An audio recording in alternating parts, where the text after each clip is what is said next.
მოგესალმებით. მე ვარ გიორგი ლომიძე, ვაგრძელებთ ფიზიკის ვებინარების კურსს აბიტურიენტებისთვის. დღეს არის მერვე ვებინარი. შეგახსენებთ, რომ დასწრების მსურველებმა რეგისტრაცია უნდა გაიარონ საიტზე LG. დღეს საუბარი გვექნება მექანიკურ ხევებზე. მე გაგიზიარებთ ჩემ პრეზენტაციას და დავიწყოთ.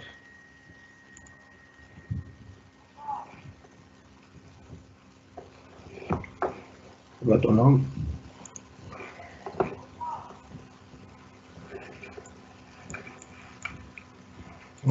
მექანიკური ხევა. სკოლის კურსიდან ალბათ გვახსოვს მექანიკური ხევის განმარტება. მოძრაობას, რომლის დროსაც სხეული წონასწორობის მდებარეობის ხან ერთ ხან მეორე მხარესაა და მისი ტრაექტორია პერიოდულად მეორდება, ხევითი მოძრაობა ეწოდება. მაგალითი რომ მოვიყვანოთ ხევითი მოძრაობის უმარტივეს მაგალითი ეს იქნება საქანელა. დავუშვათ, თქვენ იცით რომ დავუშვათ ეს არის თოქზე ჩამოკიდებული საქანელა.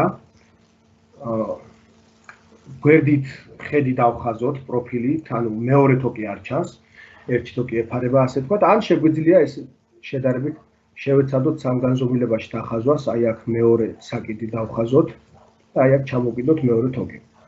და ნუ თუ აი ამ საქანელას ხელს უკრავთ, ასე ვთქვათ, უბიძგებთ, ის დაიწყებს მოძრაობის შესრულებას და მისი აი დავუშვათ აი ეს წერტილი, A წერტილი იმოძრავებს შემდეგ ტრაექტორიაზე. ავა, ჩამოვა, შემდეგ აქეთ ავა, აქეთ ჩამოვა და ასე შემდეგ, ხო?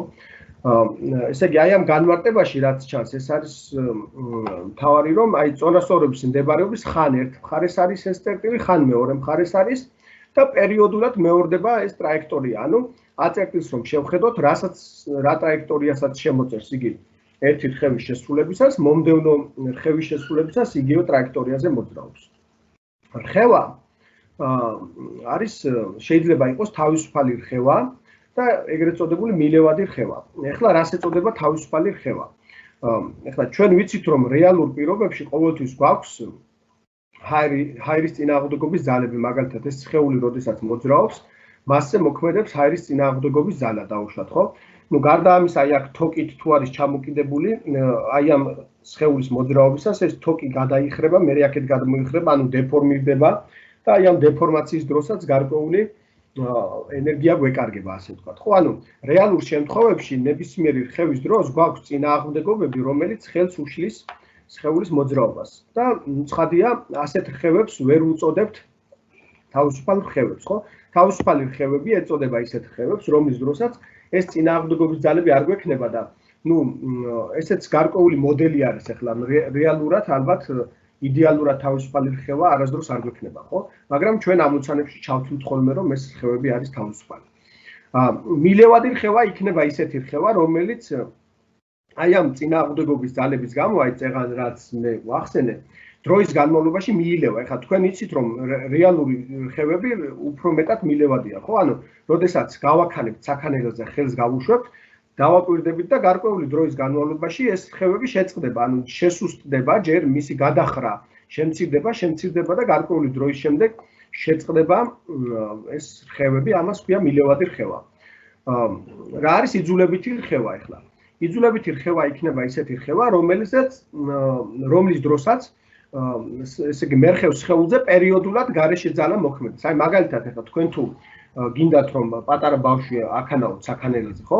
იმისათვის რომ რხევები არ იყოს მილევადი, ანუ იმისათვის რომ საქანელამ არ შეწყვიტოს ქანაობა, აი ერთხელ რომ გაქანდება ეს ბავშვი და აქ რომ დაბრუნდება, დაუშვათ აქედან თქვენ უბიძგებთ მას. მერე კიდე გაქანდება, დაბრუნდება საწყის, ანუ თქვენთან ახლოს და მერე კიდევ უბიძგებთ, ხო? ეს ნიშნავს რომ ესე იგი თქვენ აიძულებთ აი ამ სისტემას შეასრულოს რხევა. ასეთ რხევას ეწოდება იძულებითი რხევა. ნუ აღნიშნოთ რომ ეს იძულებითი რხევები საჭიროა როდესაც მილევადი რხევა გვაქვს, ანუ თუ რხევა მილევადია, იმისათვის რომ ესე იგი არ შეწყდეს ეს რხევითი მოძრაობა, საჭიროა გარეშე მაიძულებელი ძალა, რომელიც პერიოდულად იმოქმედებს მერხევ სისტემაზე. და ნუ შეიძლება ესე ვთქვათ, შევინარჩუნოთ ეს რხევები, ხო? ნუ ეხლა ჩვენ პროგრამას ცდება, თუმცა მაინც ვიტყვი რომ აი ამ იძულებითი რხევების დროს შესაძლებელი არის რომ არა მხოლოდ რხევები შევინარჩუნოთ, არამედ ეს ამპლიტუდას არ ვახსენებ, ეხლა წონასწორობის მდებარეობიდან გადახრა, მოგვიანებით ვისაუბრებ მე მაქსიდიდებზე. აი წონასწორობის მდებარეობიდან გადახრა გავზარდოთ აი ამ იძულებითი რხევების დროს, ხო? ანუ აი ერთი გაქანების შემდეგ რომ ვაიძულებთ ეს მერხევ სისტემას მოქმედებთ რაღაცა ძალით, გადაიხრება უფრო მეტად, ხო? მე დავუშვათ, ნუ ისეთი ძალით ვიმოქმედეთ, რომ უფრო მეტად გადავხართ. რო დაბრუნდება კიდე უფრო დიდი ძალით თუ იმოქმედებს, კიდე უფრო მეტად გადაიხრება და ასე შემდეგ, ხო? ან ერთი და იგივე ძალით, ერთი და იგივე თუნდაც მცირე ძალითაც კი გარკვეული დროის განმავლობაში ეს რხევები შეიძლება უფრო, ესე ვთქვათ, დიდი გადახრების გავხადოთ და გამოვა, რომ ესე ვთქვათ, ადგილი ექნება ეგრეთ წოდებულ რეზონანსს. რეზონანსი ქვია ამას ფიზიკაში. როდესაც რხევების გაძლიერება ხდება გარეშე პერიოდულად მოქმედი ძალის საშუალებით და ნუ ეს ზუსტად იძულებითი რხევების დროს ხდება. თუმცა ჩვენ ამაზე ამ ცალებში არ გვექნება საუბარი, უბრალოდ შევეხეთ აი მაგალითი რომ მოგიყვანოთ რეზონანსის მაგალითი, ესე იგი ამოცანებში ხშირად შეხვდებით ალბათ ესეთ იმას, რომ დაუშვათ ესე იგი მატარებელი მიდის და თქვენ იცით რომ მატარებლის რელსებს შორის არის გადაბმები, ხო? აი გარკვეული დაშორებებით გადაბმები და როდესაც მატარებლის ბორბალი აი ამ გადაბმას გადაულის, გრძნობს რაღაცა ბიძგს, დარტყმას, ასე ვთქვათ. მერე ამ გადაბმას რო გადაულის, აქაც იგრძნობს დარტყმას. მერე ამ გადაბმას რო გადაულის, აქაც იგრძნობს დარტყმას. ესე იგი, მატარებელი პერიოდულად ქვემოდან ზემოთ იგრძნობს გარკვეულ ბიძგს, რომლის გამოც ვაგონი დაიწყებს რხევას ზევით ქვევით. და ახლა ყველას გიგრძნიათ ალბათ, რომ მატარებლით რო გიმგზავრიათ, გარკვეულ მომენტში ეს ვაგონის რხევა ინტენსიური ხდება ხოლმე. ზუსტად აი ამ მოვლენის გამო ხდება ხოლმე, რომ ესე იგი ვაგონის რხევის სიხშირეს ემთხვევა აი ამ ბორბლის ესე ვთქვათ, აი ამ გადაბმებზე გადავლის სიხშირე და ინტენსიური, ანუ უფრო ძლიერდება რხევები. ნუ ეს შეიძლება ცუდად დამთავრდეს თუ მემანქანემ სიჩქარე არ შეცვალა. უნდა ამ დროს ან აუჩქაროს მატარებელს, ან უნდა სიჩქარის მოუკლოს და როგორც კი ეს ესე ვთქვათ, ბორბლის აი ამ გადაბმებისათვის გავლის დროები აღარ დაემთხვევა იმ ვაგონის რხევის პერიოდს. რხევები აღარ გაძლიერდება და რეზონანსიც აღარ გვექნება. გადავიდეთ შემდეგ სლაიდზე.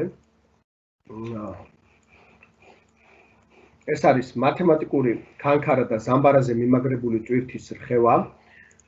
მათემატიკური ქანქარა ეს არის უმარტივესი მერხევის სისტემა, მსუბუქ ძაფზე დაკიდებული ბურთულა, რომლის ზომებსაც არ ვითვალისწინებთ. ანუ მცირე ზომის ბურთულა გვაქვს. ნუ ამ ბურთულას ზომა აი ძაფის სიგრძესთან შედარებით უნდა იყოს მცირე. და ნუ ძაფის მასას არ ვითვალისწინებთ და ესე იგი აი ამ ბურთულას თუ გამოვიყვანთ წონასწორობის მდგომარეობიდან, ანუ უბიძგებთ, გარკვეულ სიჩქარეს თუ მივანიჭებთ.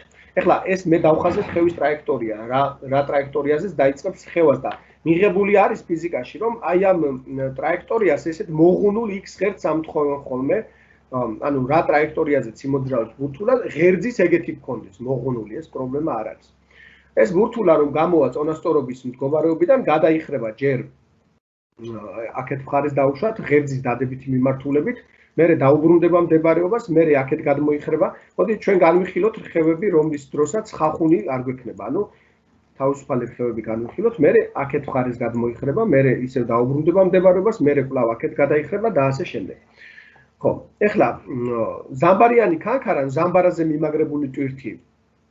მოდი ესეც დავხაზოთ. რა იქნება ზამბარაზე მიმაგრებული ტვირთი, ხო? ესე იგი, ეს არის ესა კედელი, ეს იატაკია, დაუშვათ გლუვია ეს იატაკი, ანუ მასზე ხახუნი არ გვექნება.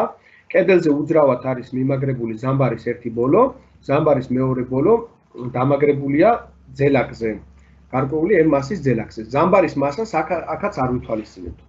ესე იგი, აი ეს ზამბარა თუ არადეფორმირებულია, ვინაიდან ხახუნი არა გვაქვს,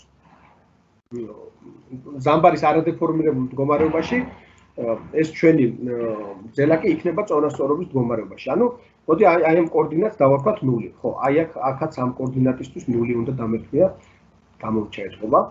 მივმართოთ x ღერძი აი ამ ზედაპირის გასწვრივ მარჯვნივ. თუ აი ამ ზამბარას ძელაკს გამოვიყვანთ წონასწორობის მდგომარეობიდან, ანუ თუ გადავხრით, ხო, გარკვეული მანძილით და გავათავისუფლებთ. ნუ გადავხარეთ დაუშვათ აქ და გავათავისუფლებთ. დრეკადობის ძალა, ნუ ზამბარა დაიჭიმება იცით თქვენ, აღიძვრება დრეკადობის ძალა მიმართული აქეთ, ეს დრეკადობის ძალა წამოიყვანს ამ ძელაკს, დააბრუნებს საწყის მდგომარეობაში. შემდეგ ეს ძელაკი ინერციით გააგრძელებს მოძრაობას და შეყუმშავს ზამბარას, ანუ სადღაც აი აქ მოვა. მერე ისე, ნუ უკვე შეკუმშული ზამბარა აქ მარჯვნივ მოქმედებს დრეკადობის ძალით ძელაკზე და წამოვა ეს ძელაკი და ისე მოვა საწყის მდგომარეობაში და გააგრძელებს აქეთ-იქეთ რხევას. თუ ხახუნის ძალებს, წინააღმდეგობის ძალებს არ გავითვალისწინებთ, ეს რხევაც იქნება, ესე ვთქვათ, რა ვიცი, ანუ არ გაჩერდება არასდროს და უსასრულოდ გაგრძელდება.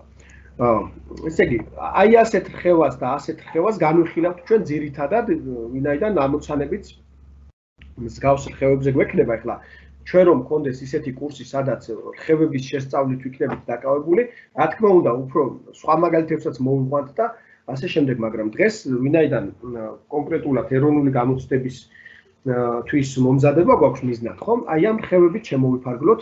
მე არ ვამბობ, შეიძლება სხვა არ მოვიდეს, მაგრამ უფრო მეტად გვიჩვენებს განვლილი წლების ტესტები, რომ ასეთი რხევები მოდის, ესე ვთქვათ, ხო? ესე იგი, აი აქ რამოდენიმე ფიზიკურ სიდიდეს უნდა გავეცნოთ ახლა, რაც ესე იგი დაგვჭირდება აი ამ რხევების აღსაწერად. ახლა ამპლიტუდა პირველი, ეს არის წონასწორობის მდებარეობიდან მაქსიმალური გადახრა. ანუ ეს თუ არის მათემატიკური ქანქარას წონასწორობის მდებარეობა, მაქსიმალურად რომ გადაიხრება იმ კოორდინატს, სადაც მოვა, ვეძახით უпростоრად დაშორებას აი ამ საწყის მდებარეობიდან, აი ამ რკალის სიგრძეს, ესე ვთქვათ, აი ამ რკალის სიგრძეს ვეძახით ამპლიტუდას.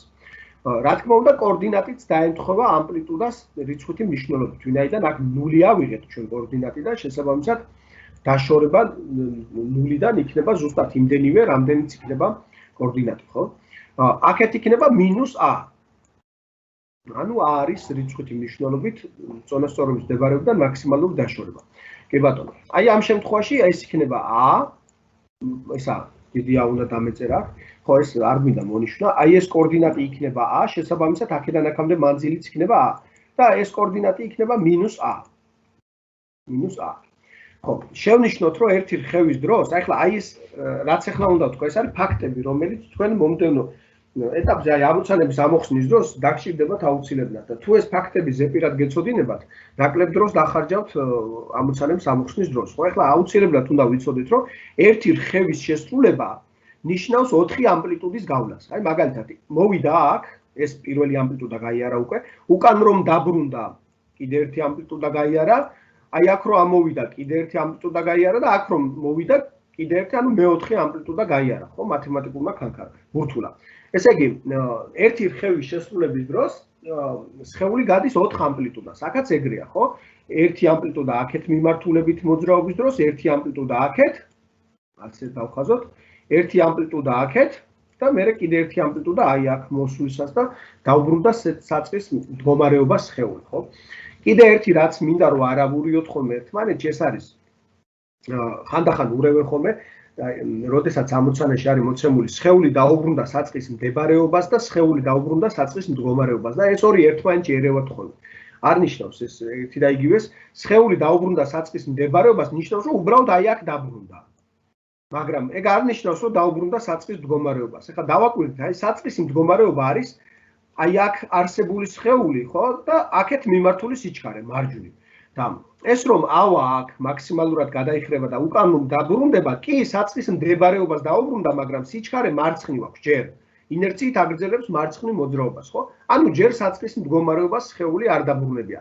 მდგომარეობა მხოლოდ მდებარეობა არ არის, ხო? მდგომარეობა არის თავისი საწყის მდებარეობა და მიმატებული საწყის პარამეტრები რაც ჰქონდა, ანუ სიჩქარის მიმართულება მაგალითად და ასე შემდეგ.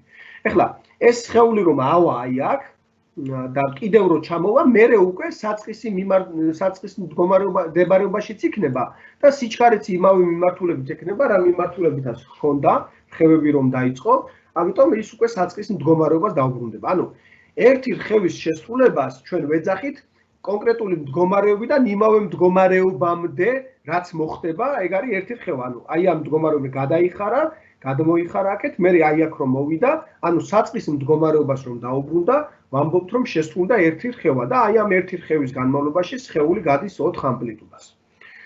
მეორე რაც უნდა ვიცოდეთ, ეს არის რხევის პერიოდი. ესა დრო რომლის განმავლობაშიც ერთი სრული რხევა სრულდება.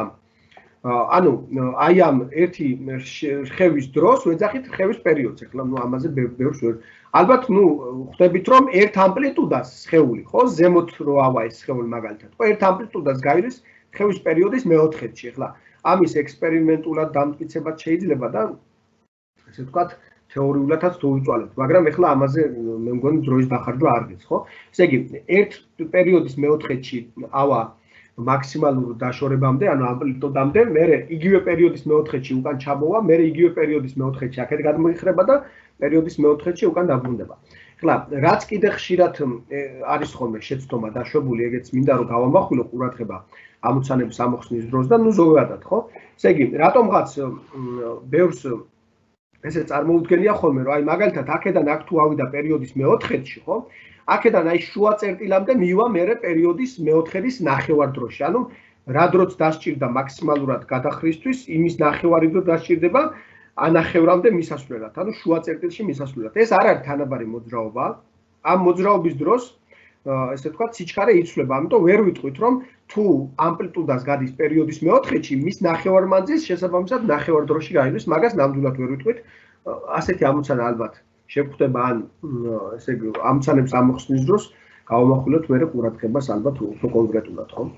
რხევის სიხშირე, ხო, პერიოდი აღინიშნება დიდი T100, რხევის პერიოდი. რხევის სიხშირე, ესაა დროის ერთეულში შესრულებული რხევების რაოდენობა. განმარტებით. ეხლა აი მაგალითად აქ ჩვენ შეგვიძლია ესეთი მარტივი პროპორცია დავწეროთ, ხო? თუ T დროში, ანუ რხევის პერიოდში სრულდება ერთი რხევა და ვიცით რომ ერთ წამში შესრულებული რხევების რაოდენობას ეწოდება რხევის სიხშირე, დააკვირდით, T წამში ერთი რხევა სრულდება, ხო? ერთ წამში რაღაცა n ნიუთი დავარქვათ, მოდი ჯერ n-ი და ესე დავარქვათ, n რხევა სრულდება. n რხევა სრულდება. ანუ პროპორცია დავწერე, ხო? ამ დროში ეს რხევა სრულდება, ამ დროში ეს რხევა სრულდება. ეს რამდენჯერად t მეტია ერთ წამზე, იმდენჯერ ერთი უნდა იყოს მეტი n-ზე, ხო? იმიტომ რომ პროპორცია მაგას გვეუბნება, ხო? ესე იგი t შეფარდებული 1-თან აღარ დავწერე ახლა. t შეფარდებული 1-თან უნდა დამეწერა და ეს ტოლია 1 შეფარდებული n-თან. და ესე იგი მივიღეთ ეს ფორმულა, რომელიც სხვანაირად შეგვიძლია ესე დავწეროთ, რომ n ტოლია 1 შეფარდებული t-თან, ხო? ესე იგი, თუ ვიცით რხევის პერიოდი, შეგვიძლია გამოვთვალოთ რხევის სიხშირე და თუ ვიცით რხევის სიხშირე, შეგვიძლია გამოვთვალოთ რხევის პერიოდი. რხევის სიხშირე აღინიშნება, ხო, ესეთი n100 და შეგვიძლია, ხო, მისი ერთეული იქნება, მისი ერთეული სისტემის ერთეულებით რომ გამოსახოთ, ეს იქნება 1 შეფარდებული წამთან, რა თქმა უნდა, ხო, აქედან, მაგრამ ჩვენ მის ერთეულს ვეძახით ჰერცს, 1 ჰერცი. 1 ჰ და შესაბამისად 1 ჰერცია და სისტემის ერთეულებით 1 შეფარდებული, ძირითადი ერთეულებით 1 შეფარდებული წამთან იქნება, რა თქმა უნდა. კარგით, გადავიდეთ შემდეგ სლაიდზე, გადავიდეთ.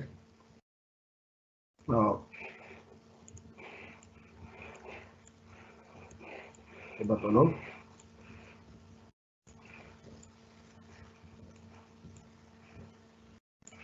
რა ფიზიკური სიდიდეები იცვლება რხევის დროს? ამაზე მინდა რომ გავამახვილოთ ყურადღება, ხო? დავხაზავ აქ ისევ მათემატიკურ ქანქარას. ესე იგი, ზამბარაზე მიმაგრებულ ტვირთს აღარ დავხაზავ ახლა. ესე ერთი რამე შეგვიძლია ვთქვათ წინასწარ, რომ რაც სამართლიანი იქნება მათემატიკურ ქანქარასთვის, ზუსტად იგივე კანონზომიერებები სამართლიანი არის ზამბარაზე მიმაგრებული ტვირთისთვის და შეგვიძლია ერთმანეთს ესე ვთქვათ, გამოვიყენოთ ხოლმე. ესე იგი, მერხევის სხეულის კოორდინატი. კოორდინატი იცვლება. ანუ, როდესაც ცხადია, ახლა აქ საწყისი კოორდინატი არის 0, გადაიხარა სხეული, გაიზარდა კოორდინატი, მერე მცირდება ეს კოორდინატი, მერე მოდულით იზრდება, ხო? ანუ, უარყოფით მხარეს მიდის ეს სხეული, მერე ისევ მოდულით მცირდება. ანუ, მერხევის სხეულის კოორდინატი იცვლება რხევის დროს. მერხევის სხეულის სიჩქარეც ცხადია, ანუ სიჩქარე ყველაზე მაქსიმალური აქ არის, ყველაზე დიდი. როდესაც მაქსიმალურ სიმაღლეზე ავა, სიჩქარე ხდება 0. ეხლა ეს შეიძლება რატომ ხო დაგვებადოს კითხვა. მარტივი პასუხია ამაზე, თუ სიჩქარე ნული ჯერ არ გამხდარა, ეს ნიშნავს, რომ ჯერ კიდევ გააგრძელებს მოძრაობას, ანუ ეს მაქსიმალური დაშორება ჯერ კიდევ არ არის და აი, როდესაც მიაღწევს მაქსიმალურ დაშორებას, იგი ნამდვილად იქნება ნული, ხო, სიჩქარე. ანუ სიჩქარე იცვლება. ესე იგი, ჯერ მცირდება ზევით ასვლასთან ერთად, ეს ცხა ენერგიის მუდმივობის კანონიდანაც გამომდინარეობს, ხო? აი აქ რაღაც პოტენციალური, ისა კინეტიკური ენერგია, რომელიც თავიდან გვაქვს, გადადის ნელ-ნელა პოტენციალურში, ხო? მერე უკან ჩამოსვლის დროს პოტენციალური გადადის კინეტიკურში, ანუ ვინაიდან გარკვეულ სიმაღლეზე რო ადის, სიჩქარე მცირდება, მერე ქვევით ჩამოდის, სიჩქარე იზრდება. აჩქარება იცვლება. აჩქარება იცვლება, ეხლა საიდან ხვდებით, რომ იცვლება, ხო, აჩქარება. თუ დავაკვირდებით, აი ამ სხეულზე მოქმედი ძალები არის აი E ზევით მიმართული ძაფის დაჭიმულობის ძალა და სიმძიმის ძალა, ქვევით მიმართული. და როდესაც გადაიხარა უკვე, ეს სიმძიმის ძალა იგივე დარჩა ზუსტად, ან მიმართულებითაც და რიცხვითი მნიშვნელობითაც, ხო? ეს T შეიცვლება, რაღაც სხვა T1 გახდება. გარდა ამისა, მიმართულებაც შეიცვლება. აი თუ დააკვირდებით, შეხედეთ, აი ამ ორი ძალის ტოლქმედი, T1-ის ძალის ტოლქმედი და MG ძალის ტოლქმედი მიმართული არის საწყისი მდებარეობისკენ. სწორედ ეს ძალა აბრუნებს სხეულს აი ამ საწყის პოზიციაში, ანუ საწყის მდებარეობაში, ხო? და აი აქ, ესე იგი, აი ამ მოღუნული X ღერძის გასწვრივ ძალების ტოლქმედი არ ქონდა. T ზევით არის, MG ქვევით არის. ნუ ძალების ტოლქმედი აქ თუ გვექნება, ზევით გვექნება, ხო? და ვინაიდან წრეწირზე ბრუნავს და ცენტრისკენული აჩქარება აქვს და ტოლქმედი ცენტრისკენ უნდა იყოს, ეს ვიცით, მაგრამ ეხლა დააკვირდით, აი აქ რო გადმოიხარა, უკვე ტოლქმედი აქეთ არის მიმართული. ანუ შეიცვალა ძალამ, ასე ვთქვათ, მიმართულება, ხო? გარდა ამისა, მხების გასწვრივ წეღან ტოლქმედი არ ქონდა, ახლა მხების გასწვრივ ტოლქმედი გვაქვს. ეს ნიშნავს, რომ მხების გასწვრივ, აი ამ ჩვენი ხევის ტრაექტორიის მხების გასწვრივ აჩქარება აი აქ არ ქონდა, აი აქ გვაქვს მაგალითად, ხო? ცოტა ქვევით რო ჩამოვა ეს ბურთულა. ნუ MG ძალა ისევ არ შეიცვლება, T ისევ შეიცვლება, ტოლქმედი კი ისევ აი ამ საწყისი მდებარეობისკენ იქნება მიმართული, მაგრამ მოდული ამ ტოლქმედის სხვა იქნება. და ვინაიდან აჩქარება არის აჩქარების X-ზე გეგმილი, ხო, ჩვენ ხევის ტრაექტორიაზე ვაგეგმილებთ ახლა ამ შემთხვევაში, აჩქარების X-ზე გეგმილი იქნება ძალების ტოლქმედის X-ზე გეგმილის შეფარდება აი ამ ჩვენი ბურთულას მასასთან და ეს თუ იცვლება, ესეც იცვლება, ხო? ეს რო იცვლება ფაქტია, აგერ წეღან არ იყო, წონასწორობის მდებარეობაში ძალების ტოლქმედი X ღერძზე საერთოდ არ ქონდა, ხო? მარტო Y ღერძზე გვაქვს, ანუ ზევით აქვევით, ძალები და ტოლქმედიც ვერტიკალური იქნება და ახლა გვაქვს X ღერძზე ტოლქმედი, ეს ნიშნავს, რომ ხევის დროს იცვლება, ნუ ეს მარტივი მაგალითი შეიძლება ვთქვა. აჩქარებაც იცვლება. ახლა რატომღაც ესე მგონია, რომ უკეთესად უნდა გავიგოთ ეს თუ ზამბარაზე მიმაგრებულ ტვირთის სხევას განვიხილავ, კი არ ვაპირებდი ამის დახაზვას, მაგრამ დააკვირდით, ესე იგი, თქვათ ეს არის კოორდინატი 0. გადავხაროთ ნებისმიერ X კოორდინატში. უпростоრად უბიძგოთ ამ ძელაკს და დავაკვირდეთ მას და ნუ რო წამოვა და რომ მოვა ნებისმიერ X კოორდინატში, აი ამ ნებისმიერად არჩეულ X კოორდინატში, ხო? მასზე მოქმედებს დრეკადობის ძალა მიმართული მოძრაობის საპირისპიროდ. ესე იგი, წონასწორობის მდებარეობიდან გადახრის საპირისპიროდ. თუ საწყისი კოორდინატია 0 და ახლა არის ის ძელაკი კოორდინატში X-ი, ეს ნიშნავს, რომ ზამბარამ განიცადა დეფორმაცია, რომლის მოდულიც იქნება X-ი, ანუ X-ით გაიჭიმა ზამბარა. ესე იგი, აღიძვრა -kx ძალა, ხო? -kx ძალა. მინუსი რატო? იმიტომ რომ ღერძი გვაქვს მარჯვნივ, ძალა მოქმედებს მარცხნივ, ხო? დავაგეგმილე ეს ძალა ამ ღერძზე. ეს იქნება მასისა და აჩქარების X-ზე გეგმილის ნამრავლი, აი ამ ჩვენი სხეულის მასისა და აჩქარების X-ზე გეგმილის ნამრავლი და აჩქარების X-ზე გეგმილი უკვე ჩანს, რომ ეს არის -k გავყოთ M-ზე და გამრავლებული X-ზე. ეხლა დააკვირდით, ჩვენ თუ ვამბობთ, რომ მერხევი სხეულის კოორდინატი იცვლება ხევის დროს, აი აქ ზის კოორდინატი, ნუ ეს მუდმივი სიდიდეებია, k არ იცვლება, m არ იცვლება. ეს ნიშნავს, რომ აჩქარებაც იცვლება ხევის დროს. ანუ ეს თუ იცვლება, ესეც იცვლება, ხო? ესე იგი, კიდევ რა იცვლება? იცვლება კინეტიკური ენერგია და პოტენციალური ენერგია, ხო? ნუ ამაში დარწმუნება მე მგონი არ გაგვიჭირდება. ზევით ადის კინეტიკური ენერგია მცირდება, პოტენციალური იზრდება, მაქსიმალურ სიმაღლეზე პოტენციალური ენერგია მაქსიმალური ხდება კინეტიკური ენერგია ნულის ტოლი ხდება, მერე ქვევითი ჩამოსვლის დროს პირიქით ხდება, ხო? ურთიერთ გარდაქმნა. ეხლა აქაც იგივეა, ოღონდ აქ სხეულის პოტენციური ენერგია არ აქვს, აქ გვაქვს ზამბარის პოტენციალური ენერგია. ესე იგი, როდესაც ეს ძელაკი ირხევა, მისი კინეტიკური ენერგია გადადის ზამბარის პოტენციალურ ენერგიაში ან პირიქით, ხო? კი ბატონო, გავაგრძელოთ. ესე იგი, შემდეგ სლაიდზე გადავიდეთ, ეს არის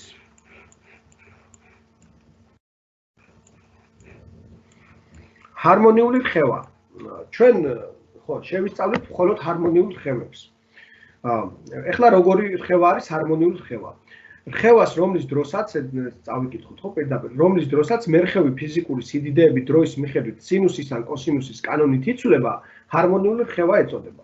აქ შეიძლება ესე ვთქვათ, ჯერ გაუგებრობა იყოს, მაგრამ ცოტა მოგვიანებით ამ ყველაფერს ავხსნი. ჰარმონიული ხო, ეხლა ერთი რაღაცა რაც მინდა ვიცოდეთ, ნახეთ. ესე იგი, აი წეღან ჩვენ რომ რხევები განვიხილეთ, მათემატიკური ქანქარას რხევა, ასე ვთქვათ, ან ზამბარაზე მიმაგრებული ტვირთის რხევა, ხო? ესენი არის ჰარმონიული რხევები გარკვეულ პირობებში. დააკვირდით, ესე იგი, მაგალითად ავიღოთ ისევ ზამბარაზე მიმაგრებული ტვირთის რხევა, ხო? ჰარმონიული რხევის გამომწვევი ძალა უნდა იყოს ყოველთვის კოორდინატის უпроსტად საწყისი მდებარეობიდან გადახრის პროპორციული. აი დააკვირდით, წეღან მეწერა ეს, მაგრამ გავიმეორებ ახლა. გადაიხარა იმიდან, ხო, საწყისი მდებარეობიდან მოვიდა სადღაც კოორდინატში x-ი. შესაბამისად აღიძვრა ძალა, რომელიც აბრუნებს საწყის მდებარეობისკენ, ცდილობს რომ დააბრუნოს, და აი ამ დრეკადობის ძალის მოდულს დავწერთ, ხოლო ეს იქნება kx-ი. ხო? სადაც x-ი არის საწყისი მდებარეობიდან გადახრა. აი დააკვირდით, ესე იგი, რაც უფრო დიდია x-ი, მით უფრო დიდია დრეკადობის ძალა. ეს ნიშნავს, რომ მერხევ სისტემაზე მოქმედი ძალა პროპორციულად იზრდება გადახრისა, ხო? ეს ნიშნავს, რომ თუ ასეთი რამე გვექნება, ეს ნიშნავს, რომ ჰარმონიული რხევა გვაქვს. ეხლა შეიძლება ცოტა რთული, ესე ვთქვათ, მისახვედრია, მაგრამ მათემატიკური ქანქარას შემთხვევაშიც ასე ხდება. ახლა ამის დრო არ არის, მაგრამ თუ ვინმეს დაინტერესებს, შეუძლია კითხვა დაგვისვას და ჩვენ მერე უპასუხებთ ასე, ან შეგვიძლია დავწეროთ და გამოვაქვეყნოთ, რომ მათემატიკური ქანქარას შემთხვევაშიც იმ ბურთულაზე მოქმედი ძალების ტოლქმედის გეგმილი მერხევ ტრაექტორიაზე, ანუ x ღერძზე, იცვლება საწყისი მდებარეობიდან გადახრის პროპორციულად. ანუ იქაც ესეთი kx-ის ნაირი ძალა მოქმედებს ბურთულაზე რხევის დროს. ესე ვთქვათ. კარგი. მეორე რაც უნდა ვიცოდეთ, კიდე ჰარმონიული რხევის დროს სხეული წონასწორობის მდებარეობას მცირე მანძილით შორდება. ანუ ნახეთ, აქ რა იგულისხმება. ეხლა მაგალითად აქ ხო? აი ეს გადახრა რომ დიდი იყოს, ეხლა მე კი ცოტა ვერ მიხაზია კარგად, იმიტომ რომ გადახრას თითქმის იმდენივე მიხაზია, რამხელად ზამბარა არის, ხო? გადახრა რომ ესე ვთქვათ, დიდი იყოს, ეს ზამბარის ასეთი გაჭიმვისას დრეკადობის ძალა უკვე ესე აღარ გამოიცვლება. თქვენ იცით რომ ჰუკის კანონის თანახმად, ხო? ეს kx-ი დრეკადობის ძალა მაშინ არის სამართლიანი, აი ამ ფორმით რომ ჩავწეროთ, რომ როდესაც გადახრა არის მცირე, ანუ ზამბარის დეფორმაცია უნდა ხდებოდეს ზამბარის სიგრძესთან შედარებით უფრო მცირე მანძილებით. ან თუ დიდი მანძილებით ხდება ზამბარის გაწელვა, უკვე kx-ით ვეღარ გამოთვლის შენ დრეკადობის ძალას და შესაბამისად ჰარმონიული რხევაც აღარ გვექნება, ხო? კი ბატონო, ეს რაც უნდა ვიცოდეთ ჰარმონიული რხევის დროს. ეხლა აი მაგალითად უცბად ჩამოვწერ კოორდინატის დროზე დამოკიდებულების განტოლებას, როგორი სახე შეიძლება ქონდეს ჰარმონიული რხევის დროს, ხო? ესე იგი, კოორდინატი აი ამ მაგალითად აი ამ ზამბარაზე მიმაგრებულ ტვირთის რხევის კოორდინატი, ეს იქნება a სინუს ომეგა t, აი ესე წერენ ხოლმე a სინუს ომეგა t და აი აქ რაღაცა წევრი ემატება, რომელზეც გეტყვით ახლა რა არის. ახლა დააკვირდით, ესე იგი, აი აქ რო გვეწერათ, აქ გვეწერათ, ხო, აი აქ რხევას რომლის დროსაც მერხევი ფიზიკური რხევის არა ქვია, რხევას რომლის დროსაც მერხევი ფიზიკური სიდიდეები დროის მიხედვით სინუსის ან კოსინუსის კანონით იცვლება, ჰარმონიული რხევა ეწოდება, ხო? აი აქედან მოდის მისი სახელი, დააკვირდით, კოორდინატი იცვლება სინუსის წესით. ნუ ეს შეიძლება კოსინუსათაც გადაიქცეს, გააჩნია ფინუს. ანუ სინუსის ან კოსინუსის წესით, ესე შეგვიძლია ვთქვა. ამიტომ ეწოდება ამას სიტყვა ჰარმონიული რხევა. ამ ფუნქციებს სინუს და კოსინუს იმაში მათემატიკაში ჰარმონიული ფუნქციები ეწოდება. ხა დააკვირდით რაზე მაქვს საუბარი, ხო? აი აქ რო ომეგა წერია, ეს ომეგა არის ეგრეთ წოდებული ციკლური სიხშირე 2π შეფარდებული ტესთან, სადაც t არის პერიოდი. ეს t პატარა t არის დრო, რომლის ასე ვთქვათ, მომენტშიც, აი რაღაც t დროის მომენტში გვინდა კოორდინატის გაზომა, ხო? და თუ ვიღაცას დაინტერესებს მაგალითად რხევის დროს, რხევის დაწყებიდან დავუშვათ მე-7 წამზე, რომელ კოორდინატში არის სხეული, აი აქ უნდა ჩასვა 7-იანი და იპოვო x-ი. ნუ იგულისხმება, რომ დანარჩენი ყველაფერი უნდა ვიცოდეთ. არის ამპლიტუდა, ვიცით ხო უკვე, ამპლიტუდა. და ნუ ეს ფინული ეგრეთ წოდებული საწყისი ფაზაო, ესე ეძახიან ხოლმე. აი ხლა გეტყვით, მოკლედ გეტყვით, ძალიან რო არ გავართულო, რა არის ფინული. ფინული განსაზღვრავს რხევის დაწყების მომენტში, ესე იგი, რა მდგომარეობაშია, უпроსტად რხევაზე დაკვირვების დაწყების მომენტში რა მდგომარეობაშია სხეული.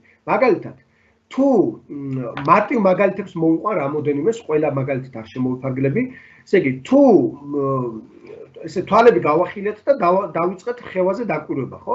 და ამ დროს სხეული არის წონასწორობის მდებარეობაში და მიდის მარჯვნივ რაღაც ვესიჩქარით, აი x ღერძის მიმართულებით.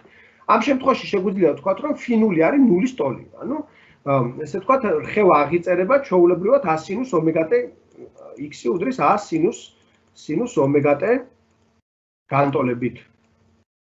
თუ დაკვირვების დაწყების მომენტში მაქსიმალურად არის გადახრილი ძელაკი წონასწორობის მდებარეობიდან, უკვე აი ეს φ იქნება ეს ეგრეთ წოდებული პინახევარი, ფინული იქნება პინახევარი, ანუ ეს განტოლება გადაიქცევა a სინუს ისა, ბოდიში a კოსინუს ომეგა-t. ხო? თუ დაკვირვების დაწყების მომენტში ძელაკი ისე აქ იყო და აქეთ მოდიოდა, მაშინ ჩვენ კოორდინატის დროს დამოკიდებულების განტოლება უნდა დავწეროთ -a სინუს ომეგა-t. ესენი უმჯობესი არის, რომ დავიმახსოვროთ რამენაირად.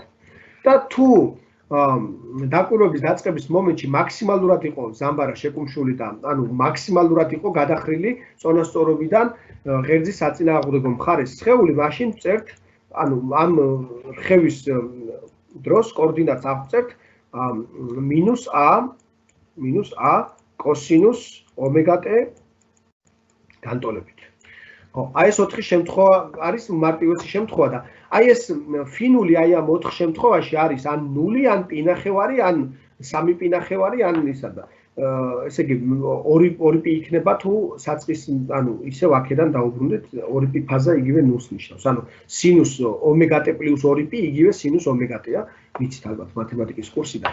ეხლა სხვა რომელიმე მდებარეობიდან თუ დაიწყო რხევა, აი მაგალითად ჩვენ რო დაკვირვება დავიწყეთ რხევაზე და აქედან აქ არის სხეული ამ მომენტში. ხო, აი ფინული აღარ იქნება ეგეთი ესე ვთქვათ, მარტივი რიცხვები, პინახევარი და ისინი, იქნება უფრო რთული რაღაცა და აქ a სინუს ომეგა-t-ს, a კოსინუს ომეგა-t-ს, ან -a სინუს ომეგა-t-ს, ან -a კოსინუს ომეგა-t-ს ვეღარ დავწერთ, მერე მოგვიწევს უფრო რთული განტოლების დაწერა. ესეთები ჩვენ არ გვექნება ესე ვთქვათ. სიჩქარის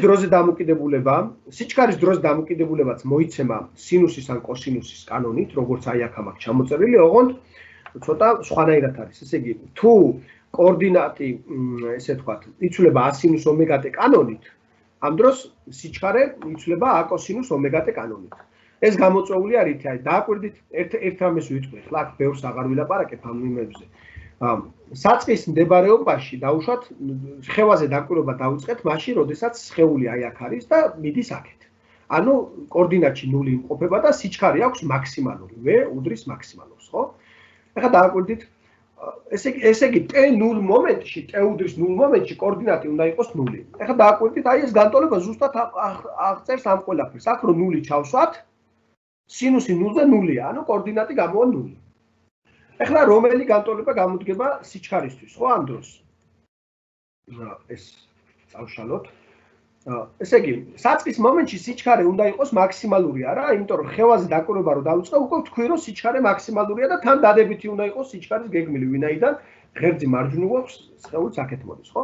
ესე იგი, ეს იქნება ისა, vx იქნება, vx სიჩქარე იქნება v0 გამრავლებული კოსინუს ომეგა-t-ზე.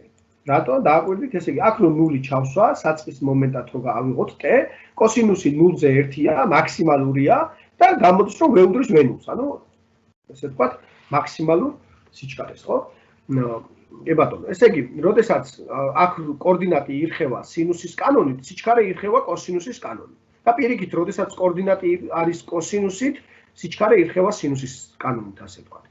აჩქარებას რაც შეეხება, წეგან ჩვენ უკვე დავწერეთ თუ გახსოვთ, რომ აჩქარება არის -k გაყოფილი m-თან გამრავლებული x-ზე და ახლა დააკვირდით x-ი თუ კოორდინატი კოსინუსით ირხევა, აჩქარებაც კოსინუსით იქნება, ხო? ანუ რაც გვაქვს კოორდინატის დროზე დამოკიდებულების განტოლება, მაგას -k გაყოფილი m-ზე გავამრავლეთ და მივიღებთ აჩქარების დროზე დამოკიდებულების განტოლებას. თუ დაგჭირდება, ხო? ბატონო, კინეტიკური და პოტენციური ენერგიების დროს დამოკიდებულების განტოლებები თუ დაგვაინტერესებს, ხო? ჩვენ ვიცით, რომ ზამბარის პოტენციალური ენერგია არის kx² ნახევარი, მაგალითად, და ესე იგი, თუ ვიცით x-ი როგორ ირხევა, თქვათ სინუსით, ჩავსვათ აქ და აქ მივიღებთ უკვე სინუს კვადრატს და k ნახევარზე გავამრავლებთ a-ს, ხო? ესე იგი, ეს იქნება a, k მეორედი და გამრავლებული სინუს კვადრატ ომეგა t-ზე. ცხადია, პოტენციალური ენერგიის დროზე დამოკიდებულების განტოლება.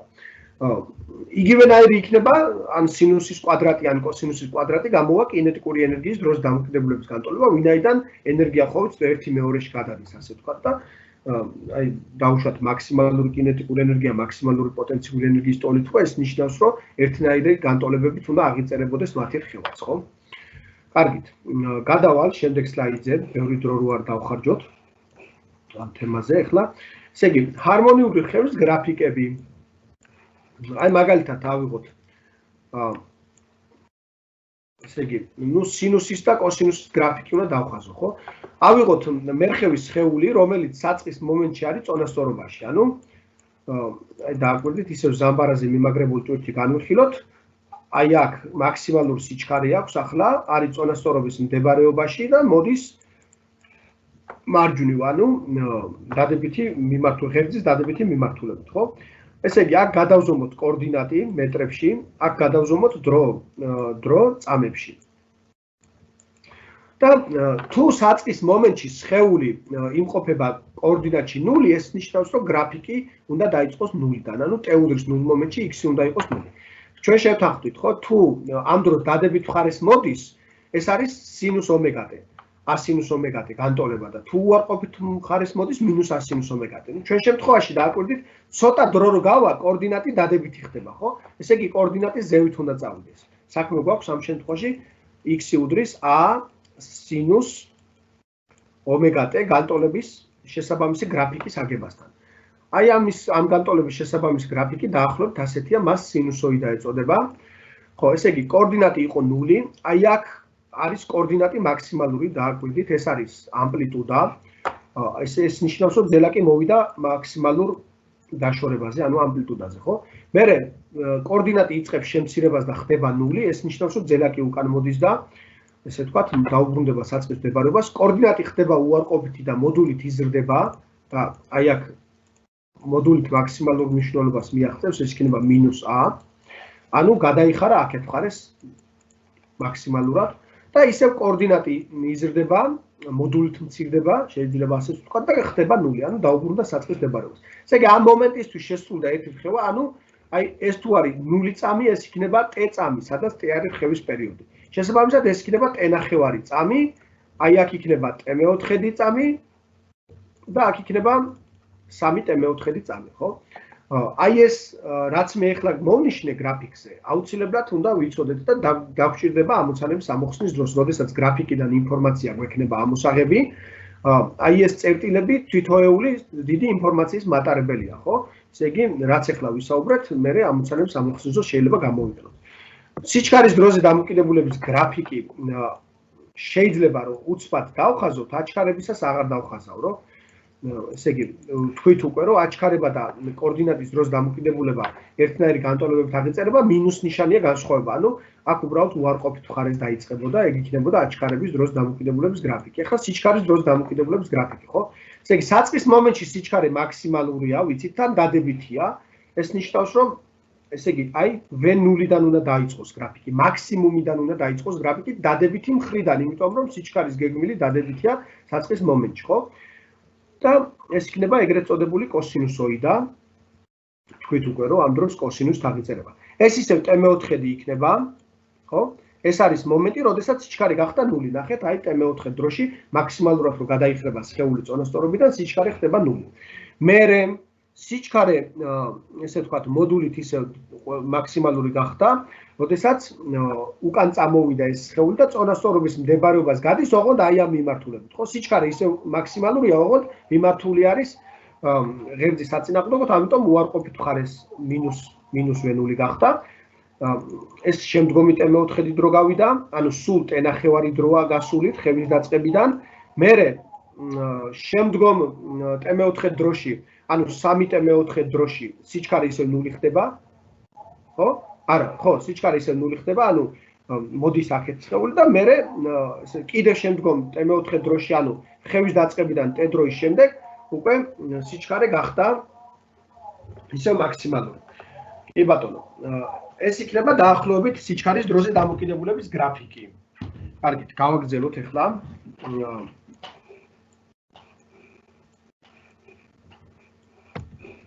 გავაგრძელოთ. მექანიკური ტალღები. ცოტაოდენი თქვათ მექანიკურ ტალღებზეც, ესე იგი, ხევის გავრცელებას სივრცეში ტალღა ეწოდება. ახლა რა არის, როგორ ჟღერს ეს სიტყვა ხევის გავრცელება, ხო? მაგალითად, ყველას გინახოთ ალბათ, რომ ესე იგი, აი წყლის ზედაპირზე დაეცემა ქვა, ამ ადგილას ეს წყალი ჩაიზნიქება, მეზობელ ადგილებში ამოიზნიქება, ასე ვთქვათ, ხო? მერე ეს ამოზნექილი წყალი ქვემოთ რომ ჩაიწევს, ამოზნიქავს მეზობელ წყალს, ასე ვთქვათ, ის მერე კიდე ქვემოთ რომ ჩაიწევს, კიდე მეზობელს ამოზნიქავს და ესეთი ბურცობები ვრცელდება აი ამ მიმართულებით, აი აქაც ესე გავრცელდება ამ მიმართულებით და ყველა მიმართულებით ეს სამგანზომილებაში, ასე ვთქვათ, 360 გრადუსით ყველა მიმართულებით გავრცელდება ესეთი ეგრეთ წოდებული ხევა, ხო? სხვანაირად კიდე შეიძლება წარმოვიდგინოთ, მაგალითად, კედელზე გამოვაბათ თოკი და დავიქნიოთ მისი ერთი ბოლო. ცოტა ცუდი ნახაზი გამოგვივიდა. აი, მისი ერთი ბოლო რო დავიქნიოთ, ხო? ესე რომ დავიქნიოთ, იცით რომ აი ესეთი ტალღა გავრცელდება მთელი აი ამ თოკის გასწვრივ. ამ დროს რა უნდა ვიცოდეთ, ხო? ესე იგი, ყველაზე მნიშვნელოვანი რაც უნდა ვიცოდეთ, ხო? ეს არის ხევის გავრცელება 1, ანუ აი დააკვირდით, მაგალითად ეს წერტილი ჯერ არის ხევა, მაგრამ ტალღა რომ მასთან მოაღწევს, ეს წერტილი ზევით ავა, ქვევით ჩამოვა და უბრუნდება საწყის მდებარეობას, ანუ შეასრულებს ერთ ხევას. ისევე როგორც აი ამ წყლის ნებისმიერი წერტილი. ჩავა, ავა ზევით და უბრუნდება საწყის მდებარეობას, ანუ შეასრულებს ხევას, ხო? აი ამ ხევის ტალღის გავრცელების დროს ნივთიერება არ გადაიტანება, ანუ აი ეს წერტილი თუ ტალღა აქეთ მოდის, ეს არ ნიშნავს, რომ აი ეს წერტილი აქეთ წამოვა, ან ეს წერტილი აქეთ წამოვა, ან ეს წერტილი აქეთ წამოვა, ხო? აი არც წყალში არ ხდება, ანუ წყალში რო ტალღა ვრცელდება, წყლის წვეთები ზევით ქვევით ირხევიან და არა, ესე ვთქვათ, ტალღის გავრცელების მიმართულებით. ანუ ტალღა სხვანაირად ვამბობთ ხოლმე, რომ ეს არის ენერგიის გავრცელება სივრცეში, ანუ ტალღის გავრცელების დროს ენერგია ვრცელდება, ხო? ანუ აი აქ ნაწილაკებს აქვთ ენერგია, აქ ჯერ არ აქვთ, მაგრამ ცოტა ხანში ექნებათ, როდესაც ხევას დაიწყებენ. ხო, ენერგია მოვიდა მათთან. ეს არის ენერგიის გავრცელება ნივთიერების გადატანის გარეშე. ანუ ნივთიერება არ მიდის. თვითონ ეს წერტილები ზევით ქვევით ირხევიან დაუშვათ, ხო და ნუ ენერგია გადადის ამ დროს. ეს ახასიათებს ტალღას, ესე ვთქვათ, ხო? არსებობს ორი ტიპის ტალღა, ეს არის გრძივი ტალღა და განივი ტალღა. გრძივი ეწოდება ისეთ ტალღას, რომლის დროსაც ტალღის გავრცელება ხდება იმავე მიმართულებით, რა მიმართულებითაც მიმდინარეობს ხევები. მაგალითად, თუ გრძელ ზამბარას ავიღებთ და ესე ვთქვათ, ამ გრძელი ზამბარის ბოლოს ხელს მივარტყავთ აქ, ხო? აი ეს ტერიტორია შესქელდება რა, ხვიები ერთმანეთთან ახლოს მივიდნენ. მერე ეს გაიშლება, მეზობელი ტერიტორია შესქელდება, მერე ეს გაიშლება, კიდე მეზობელი შესქელდება. თითოეულ ხვიას რო დააკვირდეთ, აი ამ მიმართულებით ირხევა, ესეც ამ მიმართულებით ირხევა, ესეც ამ მიმართულებით ირხევა, ხო? ტალღა ამ მიმართულებით მიდის, ხევებიც იგივე მიმართულებით ხდება, ეს ნიშნავს, რომ გრძივი ტალღა გვაქვს. აი აქ მაგალითად დააკვირდით, ტალღა ამ მიმართულებით მიდის, მაგრამ წერტილები ზევით ქვევით ირხევიან. ანუ ამ შემთხვევაში ხევა მიმდინარეობს ტალღის გავრცელების მართობულ სიბრტყეში და განივი ტალღა ეწოდება ასეთ ტალღას. რაც უნდა ვიცოდეთ კიდე ტალღაზე, ეს არის ეგრეთ წოდებული ფორმულა, რა ქვია, დააკვირდით, ესე იგი, ტალღის გავრცელების დროს, აი მაგალითად ეს არის ტალღა, რომელიც ვრცელდება, ხო? აი ეს ბურცობებია, ეს წერტილი ახლა ქვევით დაიწყებს ცოტა ხანში სვლას, ეს ზევით დაიწყებს, ან თუ აქეთ ვრცელდება, ხო, ტალღა. დავუშვათ, ხო? ესე იგი, ტალღა რა მანძილსაც გაივლის ერთი რხევის პერიოდის განმავლობაში, მაგას ეწოდება ტალღის სიგრძე.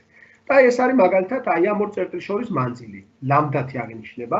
ესე იგი, როდესაც ეს წერტილი, აი ცოტა ხნის შემდეგ რო დავხაზოთ, ხო? აი დააკვირდით, ეს წერტილი უძრავია, ამას წავშლი ახლა. ეს წერტილი უძრავია. ეს ახლა ქვევით უნდა წამოვიდეს, ეს წერტილი ქვევით უნდა წამოვიდეს, ეს წერტილი ქვევით უნდა წამოვიდეს, ესეც ქვევით უნდა წამოვიდეს, ესეც, ეს უძრავია, ეს წერტილი ზევით უნდა წავიდეს.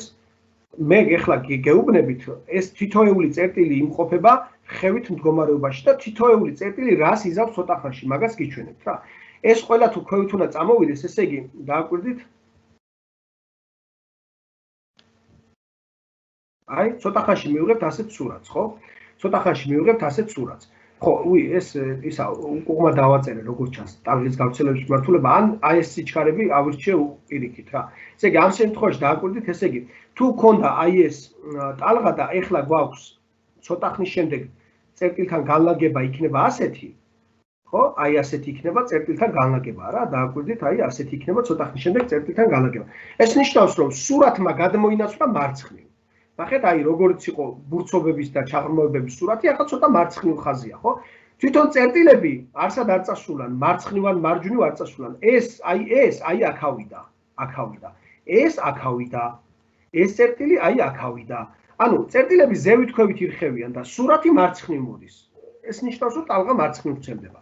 ხო, ტალღა აი ამ წერტილების ერთი რხევის პერიოდის განმავლობაში გადის აი ამ ლამდა მანძილს და გვაქვს ესეთი ფორმულა, ლამდა უდრის ტალღის გავრცელების სიჩქარე გამრავლებული დროზე, რომლის განმავლობაში ეს მანძილი გაიარა ტალღამ, ანუ რხევის პერიოდზე.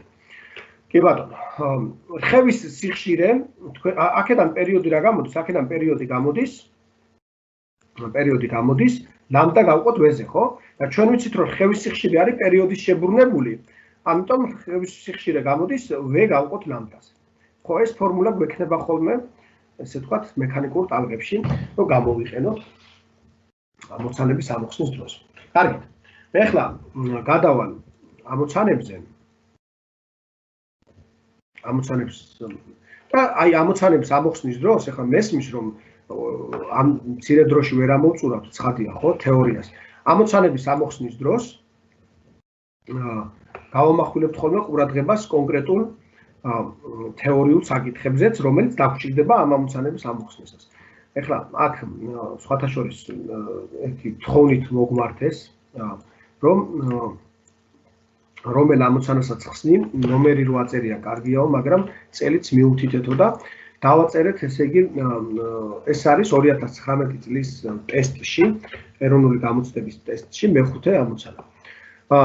ნახატზე გამოსახულია მერხევის სხეულის კოორდინატის დროზე დამოკიდებულების გრაფიკი, რისი ტოლია რხევის სიხშირე. ეხლა ასეთ ამოცანებს უცბად ამოხსნით და ბევრ დროს არ დავხარჯავთ. ხო, დააკვირდით, ესე იგი, კოორდინატის დროზე დამოკიდებულების გრაფიკია და ვიცით, რომ ოდნავ გავამახვილოთ ყურადღება რაზე. საწყის მომენტში სხეული მაქსიმალურად იყო გადახრილი, დადებით მხარეს, მერე მოვიდა კოორდინატში 0, მერე უარყოფით მხარეს გადაიხარა, მერე ისევ მოვიდა კოორდინატში 0, მერე ისევ დადებით მხარეს გადაიხარა, ხო?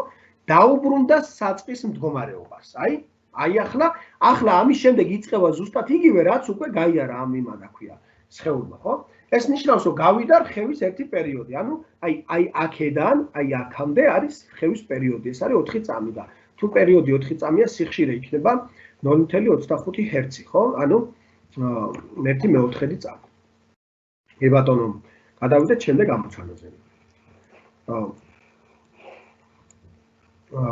ნახატზე გამოსახულია მერხევის სხეულის კოორდინატის დროის დამოკიდებულების გრაფიკი, რისი ტოლია რხევის ერთი პერიოდის განმავლობაში სხეულის მიერ გავლილი მანძილი.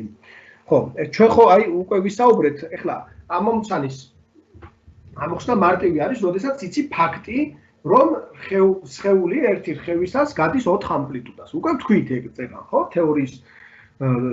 თეორიაზე საუბრის დროს. ეს ნიშნავს, რომ რხევის ერთი პერიოდის განმავლობაში სხეულის მიერ გავლილი მანძილი იქნება 4 ამპლიტუდა.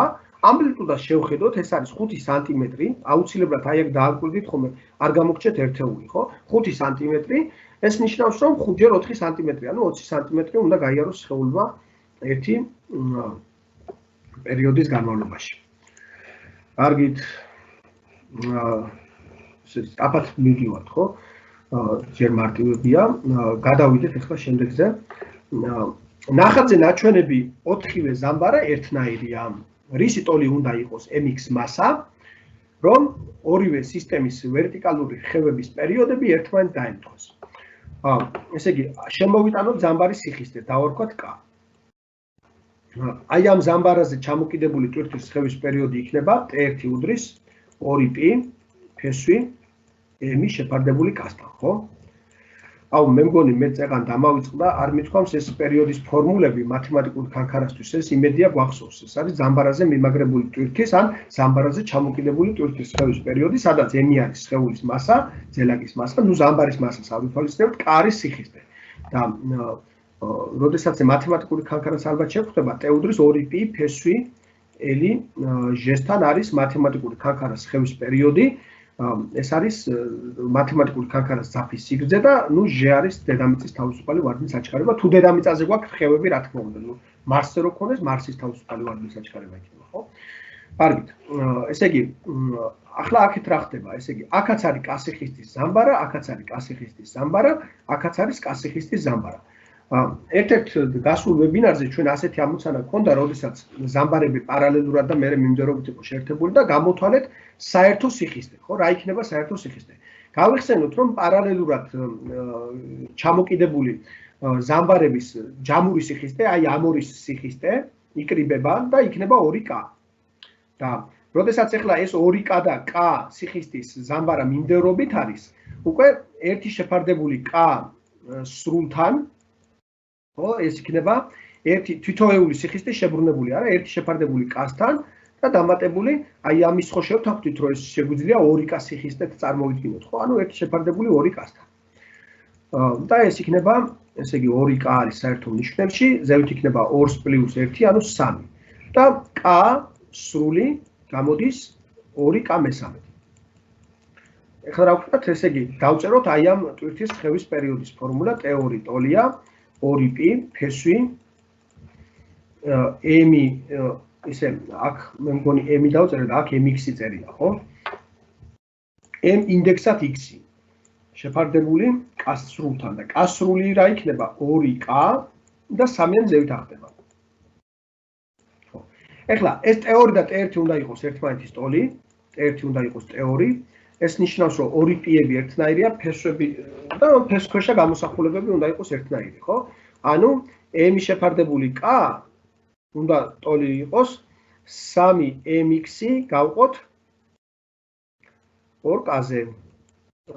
k და k შეიკვეცება და მივიღეთ, რომ mx-ი არის 2n მესამედი. 2n მესამედი, ესეთი პასუხი გვაქვს. კარგით, გადავალთ შემდეგ ამოცანაზე.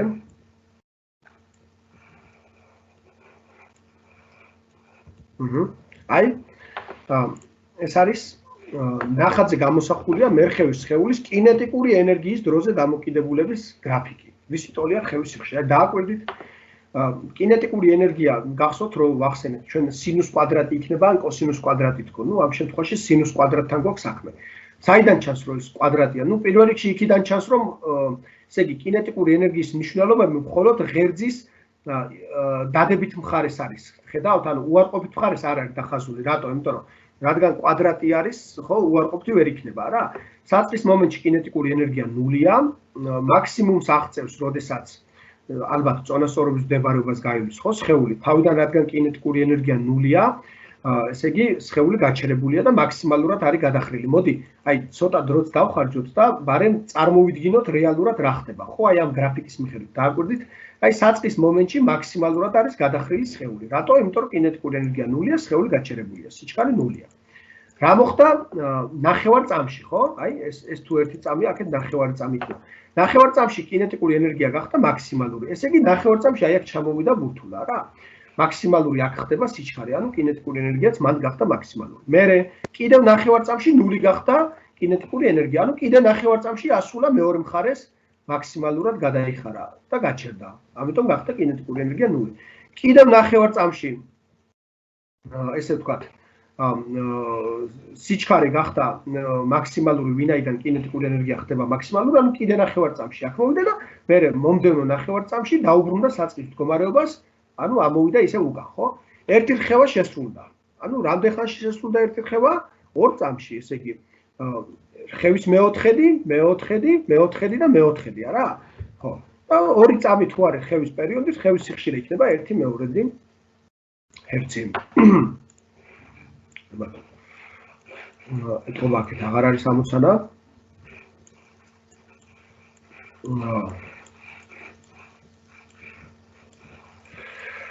ხო, ტრადიციულად ჩვენ 20 ამოცანა გვაქვს მომზადებული, რასაც მოვასწრებთ.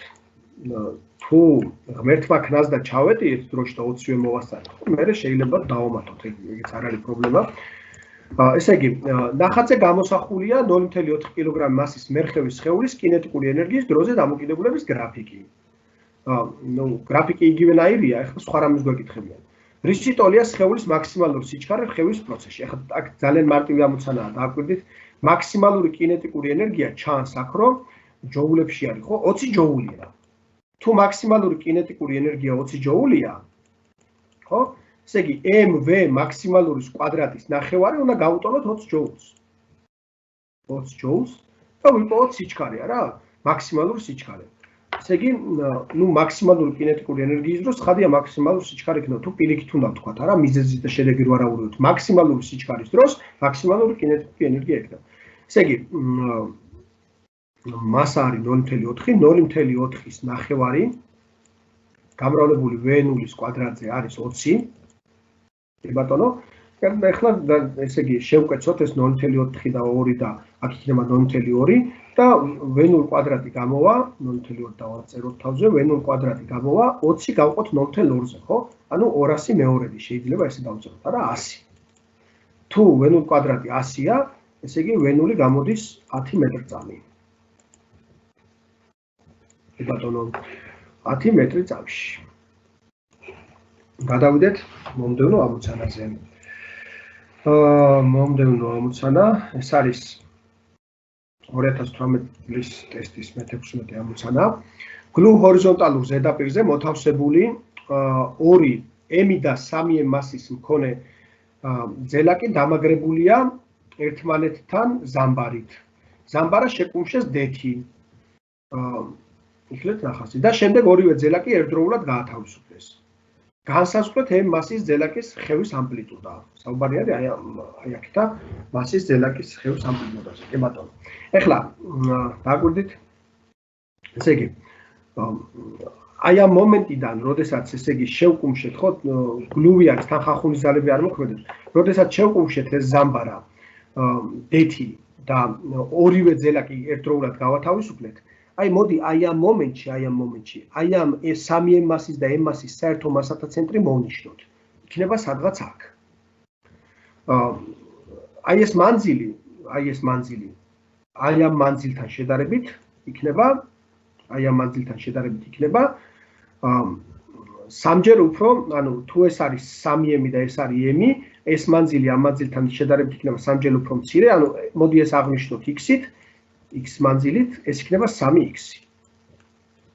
ეთანხმებით ალბათ, ხო? ესე იგი ამას ახლა მასათა ცენტრის პონაზე არის უკვე ეს რა ქვია, ხო? რაც მე ახლა ვთქვი. შემდეგ, როდესაც ეს ძელაკები გაათავისუფლეს, ხო და დაიწყეს ხევა, ეს აქეთ წამოვა, მაგრამ მათი საერთო მასათა ცენტრი დარჩება უძრავი. რას ნიშნავს უძრავი დარჩება?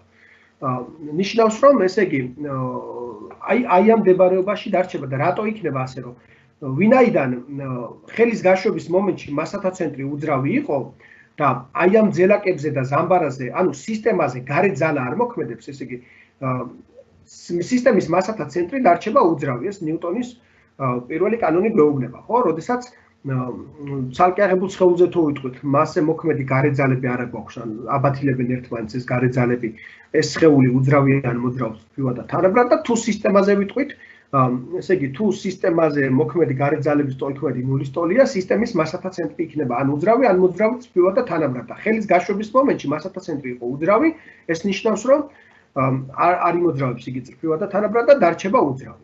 ანუ მასათა ცენტრი აქ იქნება. ეს ნიშნავს, რომ ეს ძელაკი ისე დაიწყებს ხევას და ეს ძელაკიც ისე დაიწყებს ხევას, თითქოს ორივენი გამობმულები იყვნენ აი აქ არსებულ კედელზე. აი აქ კედელი რო აღმართოთ, ესე ვთქვათ, ხო?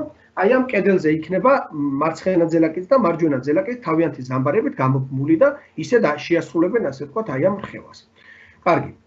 ეხლა ჩვენ რაც გვეკითხებოდნენ, ზამბარა შეკუმშეს დეთი და შემდეგ ორივე ძელაკი ერთდროულად გაათავისუფლეს. განსაზღვრეთ ემასის ძელაკის ხევის ამპლიტუდა. გვაინტერესებს ეს ძელაკი, ესე ვთქვათ, რა მხერაზე გადაინაცვლებს, ხო? დააკვირდით. ჩვენ ხო უკვე შევთანხმდით, რომ ეს მასათა ცენტრი აქ უძრავია და აი ამ ზამბარაზე ირხევა სამი ემასის ძელაკი და აი ამაზე ირხევა ემასის ძელაკი. მოდი დავხაზოთ მოცემული ზამბარის არადეფორმირებული მდგომარეობა. ანუ ემასის ძელაკმა გადმოინაცვლა რაღაც მანძილით, აი რაღაც მანძილით, D1-ით. ნუ ეს რა თქმა უნდა აგრძელებს ახლა მოძრაობას ინერციით, მაგრამ ზამბარის არადეფორმირებულ მდგომარეობას ვხაზავ. და ამან გადაინაცვლა რაღაც მანძილით. D2-ით. ვინაიდან არადეფორმირებულ მდგომარეობას დაუბრუნდა ზამბარა, ხო? ანუ ძველი სიგრძე აღიდგინა. ეს ნიშნავს, რომ აი აქ რაც მოგვემატა, ანუ წეღან ზამბარის სიგრძე შეკუმშულ მდგომარეობაში ხო იყო x და 3x, ანუ ჯამში 4x. აი ეს არის 4x, ხო? 4x. არა? თუ გინდათ ცალკე დავაწერ, მაინც შეგვიძლია რომ აი აქ დავაწეროთ. აი აქ დავაწეროთ ესე ვთქვათ.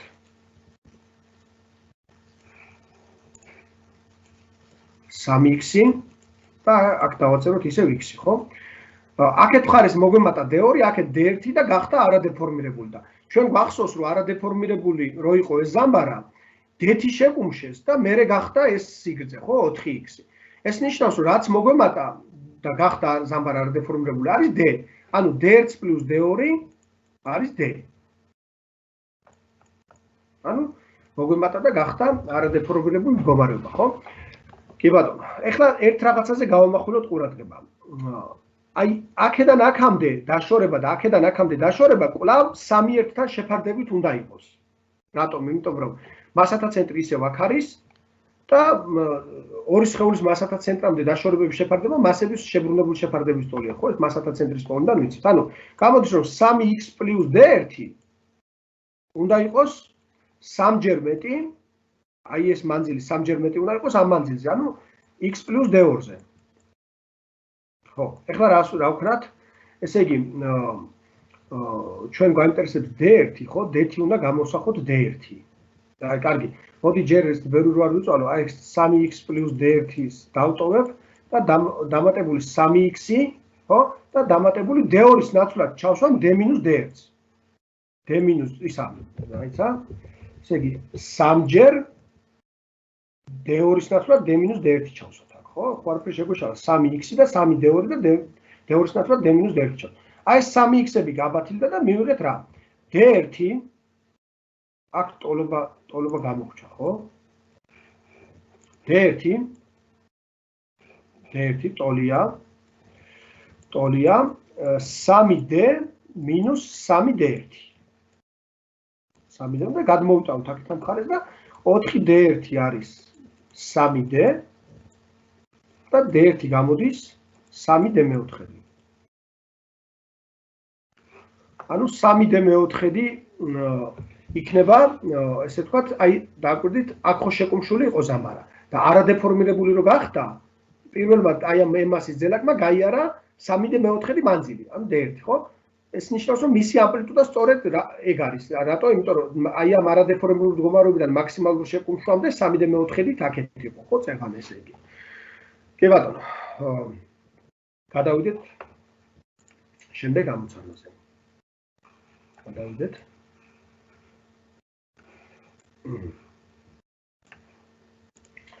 როდესაც სხეული უძრავად კიდია ზამბარაზე, მაშინ ზამბარა გაჭიმულია 10 სანტიმეტრით. რისი ტოლი იქნება ამ სისტემის ვერტიკალური ხევის პერიოდი? თავისუფალი ვარდნის საჩქარება 10 მეტრის კვადრატის ტოლად ჩათვალეთ. მოდი ჯერ ზამბარაზე ჩამოვკიდოთ ეს სხეული უძრავად. აბატონ, უძრავად არის ჩამოკიდებული, ხო? ეს ნიშნავს, რომ მისი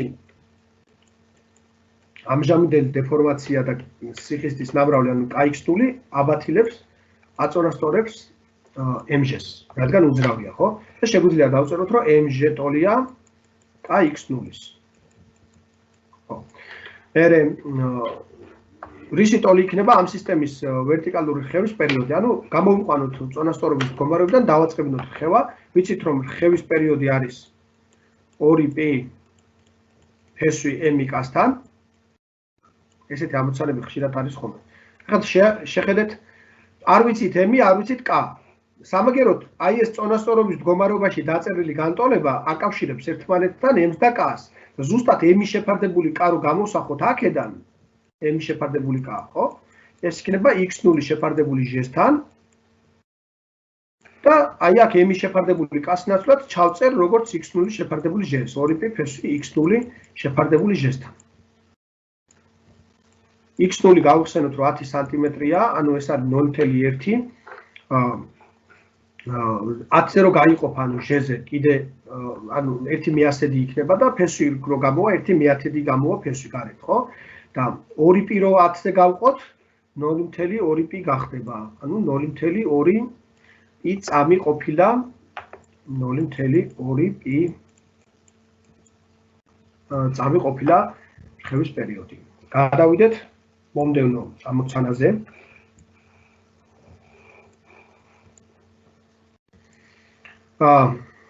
ესე იგი, მე სადღაც 10 წუთში ან 15 წუთში შევამოწმებ. კითხვები ხომ არ არის და იქამდე თუ რაიმე კითხვა დაგებადათ, შეგიძლიათ გამოვაგზავნოთ და როდესაც ვნახავ, გაგცემთ პასუხს. წავიკითხოთ ამოცანის პირობა. ნახატზე გამოსახულია x ღერძის გასწვრივ მერხევი სხეული სიჩქარის გეგმილის დროის დამოკიდებულების გრაფიკი, რისი ტოლია რხევის სიხშირე. კი ბატონო, აქაც დააკვირდით, ესე იგი, სიჩქარე იყო 0-ის ტოლი, ესე იგი მაქსიმალურად იყო ხო გადახრილი სხეული. სიჩქარე გახდა მაქსიმალური, მეოთხედი რხევა შესრულდა, 0-ის ტოლი გახდა, ნახევარი რხევა შესრულდა, მოდულით მაქსიმალური გახდა, ესე იგი 3/4 რხევა შესრულდა და ისევ 0 გახდა, ანუ 1 სრული რხევა შესრულდა 2 წამში. ეს ნიშნავს, რომ რხევის სიხშირე ტოლია 1/2 ჰერცი. რაღაც ასეთი ამოცანა წერან კი იყო, ოღონდ მე მგონი იქ კოორდინატის დროს დამოკიდებულების გრაფიკი იყო. ესე იგი, 8 ამოცანაც გავისტუმრეთ. შემდეგი ამოცანა, აქ ბევრი ამოცანა ერთმანეთს გავს. კითხოს, გრაფიკები ერთნაირია ისე, მაგრამ კითხვები არის სხვადასხვა დასმული და ამიტომ თქვენთვის კარგი იქნება ასეთი სხვადასხვა სტილის ამოცანაზე ვარჯიში, ხო? და კარგი იქნება თუ დამოუკიდებლად შეეცდებით სხვათაშორის ამავე ამოცანების ამოხსნას და თუ რომელიმე გაგიჭირდებათ შემდგომ ნახოთ ამოხსნა. ყველაზე საუკეთესო საშუალება ცოდნის მიღების არის დამოუკიდებლად ვარჯიში, ხო? მე-15 ამოცანა. ესე იგი, ზამბარაზე მიმაგრებული 0.4 კილოგრამი მასის სხეული ირხევა x ღერძის გასწვრივ. ნახატზე გამოსახულია მისი სიჩქარის გეგმილის დროზე დამოკიდებულების გრაფიკი, რის ტოლია სისტემის რხევის სრული მექანიკური ენერგია. ეხლა, აი ამაზე წეღანაც მინდოდა გამემახვილებინა ყურადღება და მე ვიფიქრე, სადმე შევხვდება და მე ვიკითხო. სრული მექანიკური ენერგია გნებავთ ზამბარაზე მიმაგრებული ტვირთის რხევის დროს და გნებავთ მათემატიკური ქანქარის რხევის დროს, ეს არის ნებისმიერ მომენტში კინეტიკური ენერგია დამატებული იმავე მომენტში პოტენციალური ენერგია, ხო? და ვინაიდან ეს ნებისმიერ მომენტზე ვამახვილებთ ყურადღებას, შეიძლება ეს ნებისმიერ მომენტი აღმოჩნდეს ზუსტად ის მომენტი, როდესაც დაუშვათ სხეული გადის წონასწორობის მდგომარეობას. ანუ, როდესაც პოტენციალური ენერგია არ აქვს და კინეტიკური გვაქვს მაქსიმალური. ან პირიქით, როდესაც სხეული არის მაქსიმალურად გადახრილი მდგომარეობაში, სადაც კინეტიკური ენერგია არ აქვს და პოტენციალური ენერგია არის მაქსიმალური. ანუ, თქვენ შეგიძლიათ სრული რხევის სრული ენერგია გაუტოლოთ როგორც რხევისას მაქსიმალურ კინეტიკურ ენერგიას, ან რხევისას მაქსიმალურ პოტენციალურ ენერგიას. ეხლა, აქ მეკითხებიან რხევის სრული მექანიკური ენერგია. აი არის გრაფიკი, სადაც მაქსიმალური სიჩქარე ჩანს, რომ 0.5 მეტრი წამთან არის და მასსაც ვიცით. ეს ნიშნავს, რომ მე შემიძლია ამ მასით და მაქსიმალური სიჩქარით ვიპოვო მაქსიმალური კინეტიკური ენერგია, რომელიც ტოლი იქნება mv მაქსიმალურის კვადრატის ნახევარი, ხო? ეს იქნება 0.4 გამრავლებული 0.5-ის კვადრატზე, ხო? 0. ანუ 25 მეასედზე. ესე იგი 25 მეასედი მოდი ეს დავწეროთ. კვადრატ და ნახევარი, აბატონო.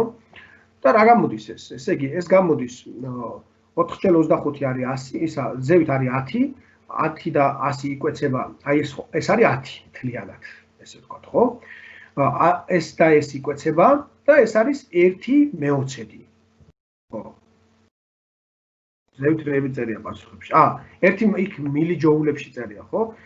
აქ ჩვენ მივიღეთ 1/20 ჯოული. ხო, 1/20 ჯოული ხო იქნება 5 მეასედი ჯოული. 5 მეასედი ჯოული, ხო? ეს არის 50 მილიჯოული. 5 მეასედი იგივე 50 მეათასედია.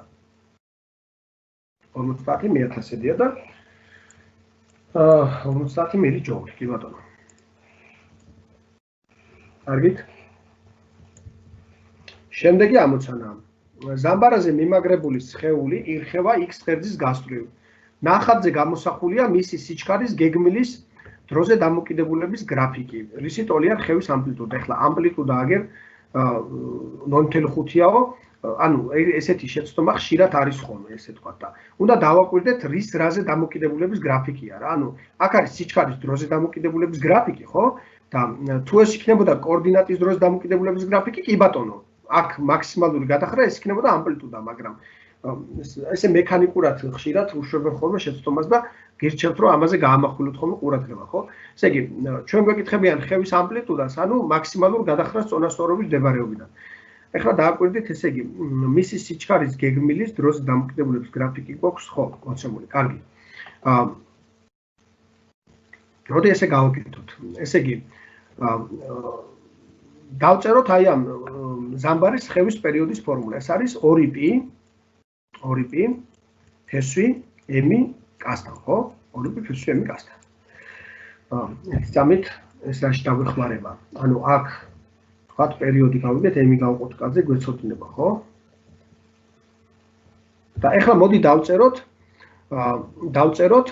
ხო, ეს პერიოდი ვიცით გრაფიკიდან ჩანს, ნახეთ, ესე იგი, თავიდან ეს ზამბარაზე მიმაგრებული ტვირთის სიჩქარე 0-ია, ნახევარ რხევაში ისევ 0 ხდება და კიდე ნახევარ რხევაში, ანუ სულ ერთ რხევაში ხდება ისევ 0. ხო, ანუ 2 წამიანი რხევის პერიოდი, შეგვიძლია გავუტოლოთ, რომ 2 ტოლია, 2π ფესვი m კასთან. და აქედან, ესე იგი, 2 და 2 შეიკვეცება, კვადრატში ავიყვანთ, ხო? 1 ტოლია π კვადრატი m შეფარდებული კასთან. აბატონო, π კვადრატ m შეფარდებული კასთან. ნუ აქედან შეგვიძლია გამოსახოთ m შეფარდებული კასთან. დავუშვათ, ხო? ეს არის 1 შეფარდებული π კვადრატი. ხო. ეხლა, მოდი გავუტოლოთ ერთმანეთს აი ამ რხევის დროს მაქსიმალური კინეტიკური ენერგია და მაქსიმალური პოტენციალური ენერგია. რატო ვაკეთებ ამას, ხო? მაქსიმალური სიჩქარე ვიცი და მაქსიმალური პოტენციალური ენერგია თუ დავწერე, იქ ამპლიტუდა შევა და რამენაირად აი ამ მაქსიმალური სიჩქარეს და ამპლიტუდას დავაკავშირებ ერთმანეთთან, რაც არ ვიცი. ხო. ეს რაში დამჭირდა, ამას მოგვიანებით გეტყვით. ესე იგი, mv მაქსიმალურის კვადრატის ნახევარი ტოლია, ანუ ეს მაქსიმალური კინეტიკური ენერგია, მაქსიმალური პოტენციალური ენერგიის, ანუ k a კვადრატ ნახევარი.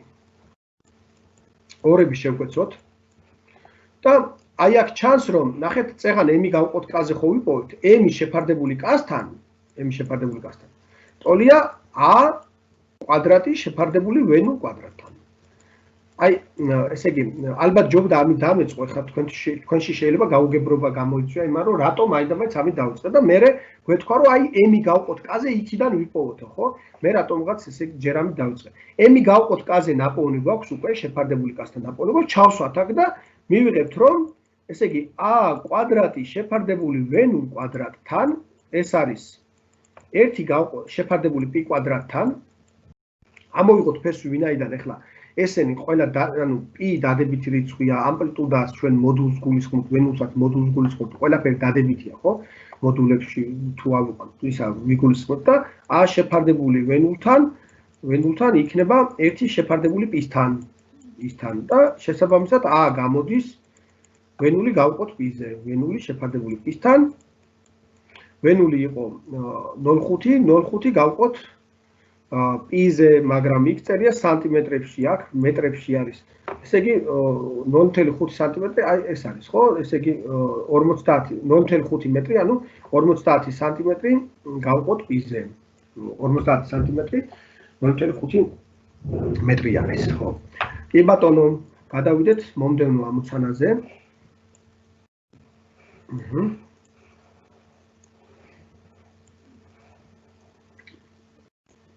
ხო, ეხლა რა შუაშია ეს ამოცანა? ეს მე მომინდა რომ გამერჩიე ეს ამოცანა თქვენთან. აი თეორიაში ჩვენ ერთ საკითხზე ვისაუბრეთ და ის საკითხი გამოგვადგება აქ.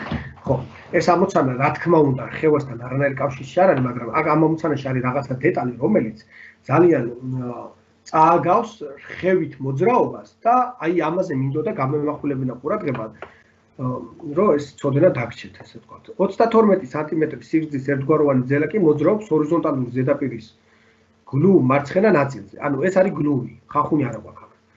ზედაპირის მარჯვენა ნაწილთან ძელაკის ხახუნის კოეფიციენტია 0.2, ანუ აქ გვაქვს ხახუნი 0.2.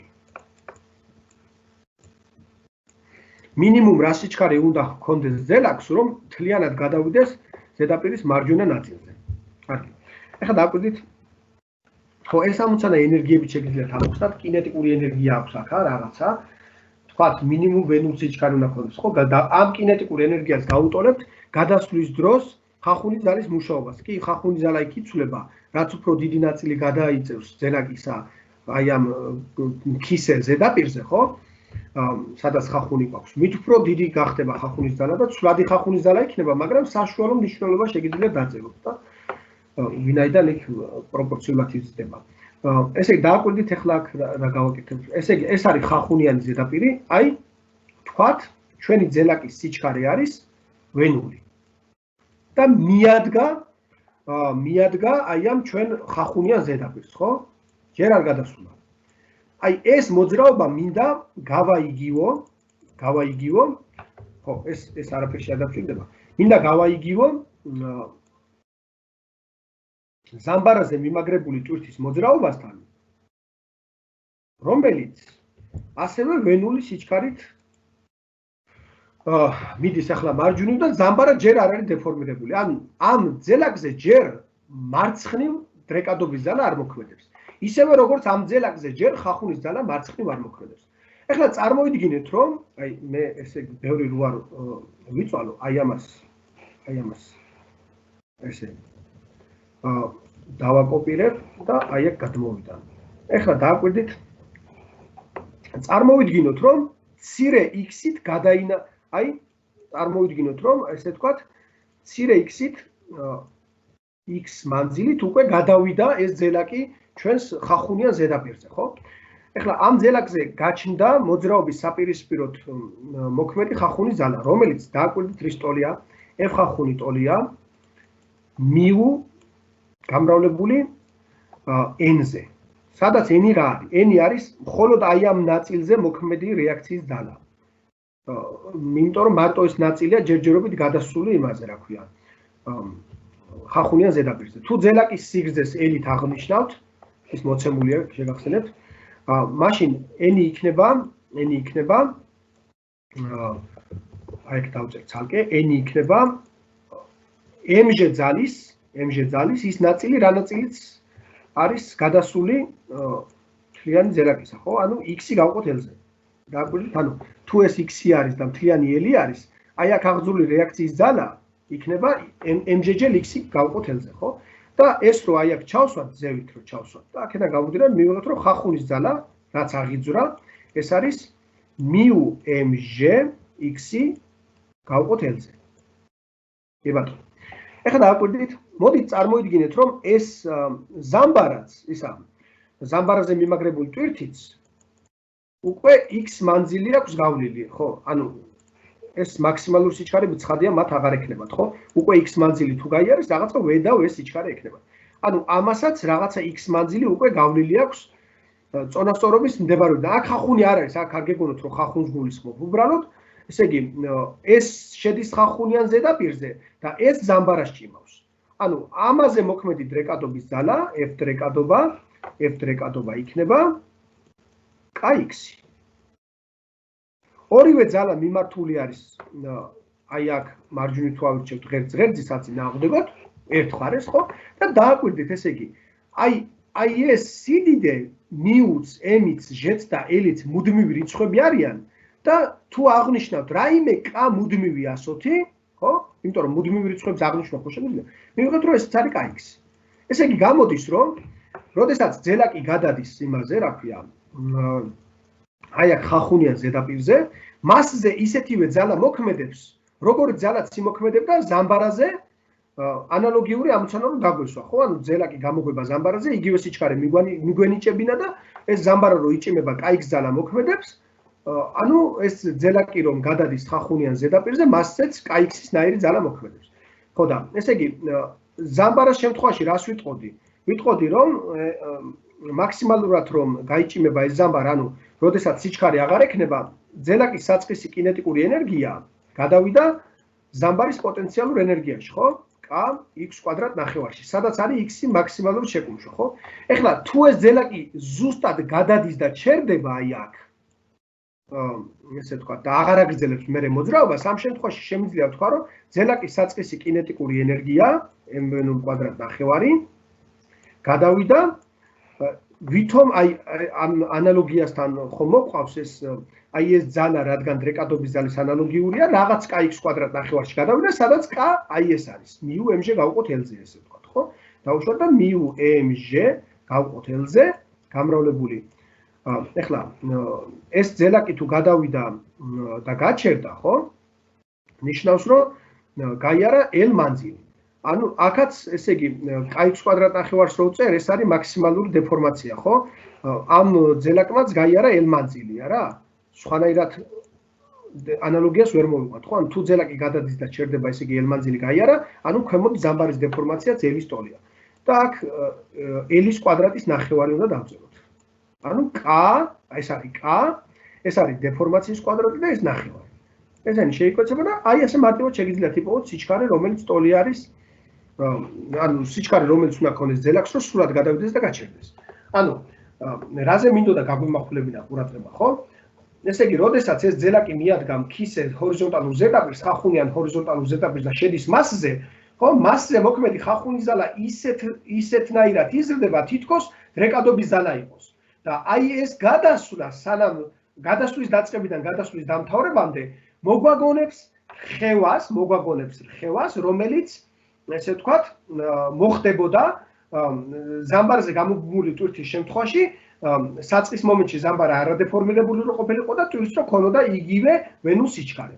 თქვენ წარმოიდგინეთ და შეგიძლიათ აი ამ ძელაკის გადასვლის დროც კი დაითვალოთ. ეს იქნება აი ასეთი რხევის პერიოდი, რაც იქნებოდა მაგის მეოთხედი, იმიტომ რომ აი ამ ზამბარის არადეფორმირებული მდგომარეობიდან მაქსიმალურად გაჭიმულ მდგომარეობამდე ხო t4 გვჭირდება, ისა t4 დრო გადის რხევის პერიოდის მეოთხედი და შესაბამისად აი იგივე დროის მეოთხედში გადავიდოდა ეს ძელაკი ბოლომდე.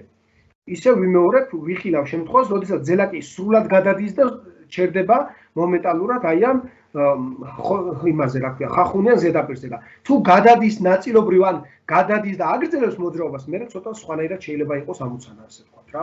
ანუ ეს ანალოგია არსებობს აი ამ იმას, რა ქვია, მოძრაობასა და რხევით მოძრაობას შორის. ხო, ამაზე მინდოდა გამიმახვილებინა ყურადღება. ეხლა აქ თუ ჩავსვამთ იმას, რა ქვია, რიცხვებს, ხო, ეს ორებს შევკვეცავთ, მასებს შევკვეცავთ, ვენუს გამოვიცვლით არა? μ, l და ჟ. μ-ჟ-l არის ვენულის კვადრატი, ხო?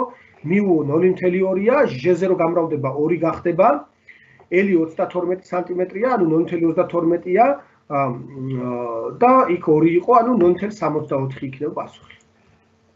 გავაგრძელებ. ესე იგი.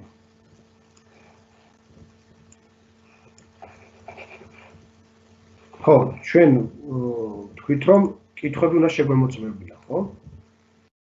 კითხვები არ გვაქვს. გავაგრძელებ ისე ამოცანის ამოხსნას. რა მანძილს გაივლის ჰარმონიულად მერხევის სხეული 4 წამში, თუ მისი რხევის პერიოდია 0.5 წამი, ხოლო ამპლიტუდა 1 სანტიმეტრი. ამპლიტუდაა ბატონო 1 სანტიმეტრი. რხევის პერიოდი არის 0.5 წამი. ეხლა ჩვენ უკვე ვთქვით რომ ერთ რხევის პერიოდში 4 ამპლიტუდას გადის. ეს ვიცით. მაგრამ აქ 4 წამის განმავლობაში გავლილ მანძილს გვეკითხებიან. ხევის პერიოდი 0.5 წამია.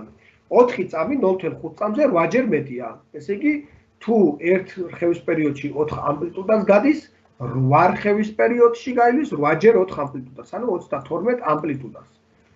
ამპლიტუდა 1 სანტიმეტრია, ესე იგი 32 სანტიმეტრი იქნება პასუხი. ხო. 12 ამოცანა დაგვთავრებია.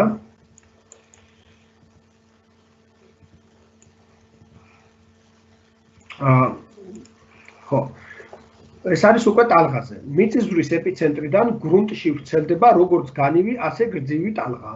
განივი ტალღის გავრცელების სიჩქარეა 4 კილომეტრი წამში, ხოლო გრძივის 6 კილომეტრი წამში. სეისმურ სადგურში განივი ტალღა დაფიქსირდა 30 წამის დაგვიანებით გრძივთან შედარებით. რამაძილთან დაშორებული ეპიცენტრის სადგურიდან. თქვათ, აქ არის ეპიცენტრი A-წერტილში, აქ არის სეისმური სადგური B-წერტილში. დავუშვათ, მანძილი, რომელსაც გვეკითხებიან, არის L. აქედან მოდის ერთდროულად ვრცელდება როგორც განივი, ასევე გრძივი ტალღა. ერთდროულად რატომ? იმიტომ რომ მიწისძვრა რომ მოხდება, ხო? წარმოიქმნება როგორც განივი ტალღა, ასევე გრძივი ტალღა და ცხადია, მაშინ წარმოიქმნება ორივე, როდესაც მიწისძვრა, ანუ ერთდროულად წარმოიქმნება. მაგრამ ესე იგი, განივი ტალღის გავრცელების სიჩქარე არის 4 კილომეტრი წამში, ხო? ესე იგი, V განივს ვერ დავაწერ, იმიტომ რომ გრძივიც გრთი იწყება, V1 დავახვალ. ეს იქნება 4 კილომეტრი წამში.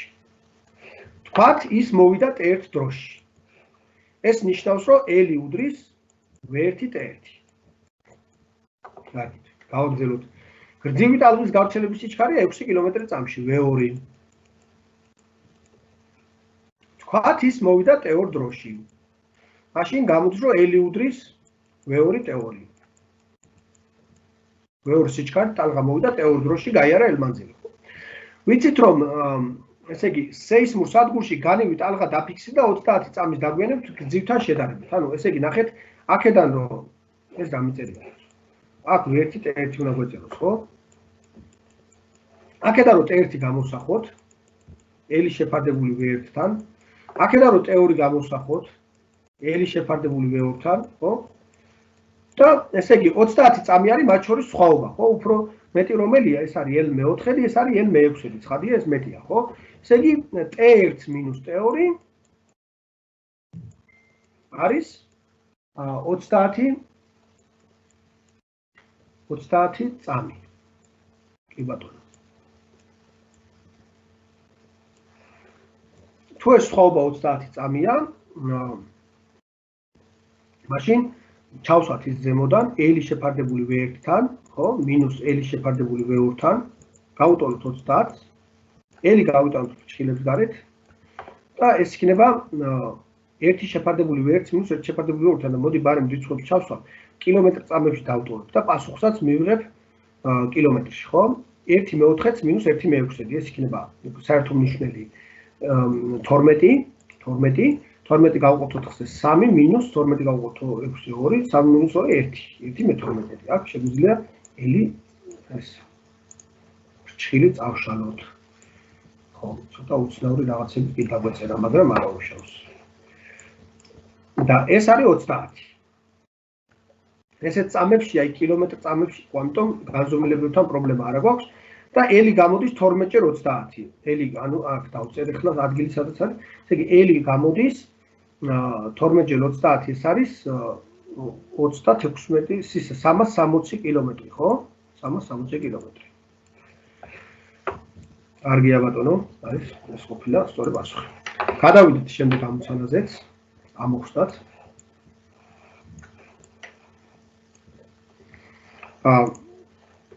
ორი ერთნაირი ბურთულა ჩამოკიდებულია L და L მე-4 სიგრძის ძაფებზე, ისე რომ ერთმანეთს ეხება. მეორე ბურთულას ხევის პერიოდია T. მეორე ალბათ ამაზე საუბარი. იმიტომ რომ აქ პირველი ეს წერია და მეორე ეს წერია, ხო? მეორე ბურთულას ხევის პერიოდია T. პირველი ბურთულა მცირედ გადახარეს გვერდით, ისე რომ ძაფი არ მოშვებულა და ხელი გაუშვეს. ბურთულების დაჯახებები აბსოლუტურად დრეკადად ჩათვალე და რისი ტოლია სისტემის ხევის პერიოდი. კარგით, საკმაოდ კარგი ამოცანაა. რა მოხდება? ეს გადაიხრება უпроსტად გადავხარეთ, ხელს რო გავუშვებთ, მოვა დაეჯახება, რომ დაეჯახება თავის იმპულსს გადასცემს ამ ბურთულას და ეს გააგრძელებს მოძრაობას. სხვათა შორის შეგახსენებთ, რომ ეს გაჩერდება ამ დროს. რატომ? იმიტომ რომ ორი ერთნაირი ბურთულაა და აბსოლუტურად დრეკადი დაჯახება და თუ გახსოვთ თქვენ იმპულსებზე რომ ესე თქვა ამოცანებს განიხილავდით, ხო? ანუ ერთი ბურთულა თუ მოძრაობს ვესიჩქარით და მეორე ისეთივე ბურთულა უძრავია და ეს დრეკადად ეჯახება, ეს ჩერდება და ეს აგრძელებს ვესიჩქარით მოძრაობას. ანუ ეს რო ამას დაეჯახება, ეს გაჩერდება, ეს წავა აქეთ. მერე ეს რო ჩამოვარდება, შეეჯახება ამას, ეს წავა აქეთ. მერე ეს შეეჯახება ამას, ეს წავა აქეთ და ეს იქნება მთელი რხევა. ხო. ეხლა რა ხდება აი ამ რხევის ნახევარი პერიოდის განმავლობაში, ხო? დაგვირგვით მთელი სრული რხევიდან ნახევარი დროის განმავლობაში ეს ადის და ჩამოდის და ნახევარი დროის განმავლობაში ეს ადის და ჩამოდის. ანუ რხევის სრული პერიოდი იქნება აი ეს ბურთულა თუ ირხევა T1 პერიოდით T1-ის ნახევარი და პლუს ეს ბურთულა თუ ირხევა T2 პერიოდით ჩვენ ხო გითხეს რომ ეს T პერიოდით ირხევაო, ანუ T1 კი არაო, ამასო T დაარქვითო გითხეს. ამიტომ T დავარქვათ, ხო? T1 წავშლი. ეს კიდე უცნაური რაღაცა დაგვეწერა, ხო? T1 წავშლი. და აქ დავწერ T1 და ამას მაშინ დავარქვათ რაღაცა Tx-ი, რასაც ვეძებთ საძიებელი დრო. T ნახევარი და აი ამას დავარქვათ T1 და T1 ნახევარი. კი ბატონო. ანუ რა გავაკეთეთ? თავიდან გავიმეორებ, ხო? მთელი რხევის განმავლობაში ნახეთ, ესე იგი, ეს ავიდა, ჩამოვიდა, დაეჯახა, მერე ეს ავიდა, ჩამოვიდა, შეეჯახა, მერე ეს ავიდა, ჩამოვიდა, შეეჯახა, მერე ეს ავიდა, ჩამოვიდა, შეეჯახა. ერთი რხევა არის ზევით ასვლა, ქვემოთ ჩამოსვლა, T ნახევარი პერიოდი, მერე ამის ზევით ასვლა, ქვემოთ ჩამოსვლა, T ნახევარი პერიოდი, T1-ის ნახევარი პერიოდი. ამის შემდეგ ზუსტად იგივე მეორდება, ანუ მეორე რხევა დაიწყო. ერთი რხევა უკვე დამთავრდა, ხო? ეხლა რა არის T? T არის 2π ფესვი L4-დი გავყოთ J-ზე. ანუ L4-დის სიგრძის მათემატიკური ქანქარა რხევის პერიოდია, ცხადია ის იქნება 2π ფესვი L4-დი J. გავყოთ 2-ზე. ეს ორიანი, ეს ორიანია და ეს T არის. დამატებული T1 რა იქნება? 2π ფესვი L გავყოთ J-ზე, ხო? და გავყოთ 2-ზე. გავაგრძელოთ. და დააკვირდით. ესე იგი, აი ეს თუ T არის ეს ხო გითხრეს რომ T არის. ეს არის T. ხო, ეს აქედან გავუდგინოთ ზედმეტია. ეს არის T. რა იქნება? ეს, ხო? თუ დააკვირდებით, რითი განსხვავდება ეს ორი. აქ წერია 1/4 ფესვის შიგნით და ფესვის გარეთ რო გამოვტანთ 1/2. ანუ ეს იქნება იგივე რაც T ნახევარი. ხო. და აი ეს რო გავერთმნიშვნელიანოთ, ხო? ზევით არის T + T ნახევარი, ანუ 3T ნახევარი არის ზევით. 3T ნახევარი. 3T ნახევრის ნახევარი 3T4-დია. მე მგონი გასაგებია. კი ბატონო. კარგით. ესე იგი ამასობაში ჩვენი ვებინარი დასასრულისკენ წავიდა, დასასრულს მოვახლოვდა. შეგახსენებთ, რომ მომდევნო ვებინარი იქნება სამშაბათს. ჩემი კოლეგა ბატონი ზურაბ ბერია ჩაატარებს 12 საათზე. იმის მომდევნო ვებინარი უკვე მე ჩავატარებ ხუთშაბათს 12 საათზე. არ დაგავიწყდეთ რეგისტრაცია, კარგად ბრძანდებოდეთ, გისურვებთ წარმატებებს.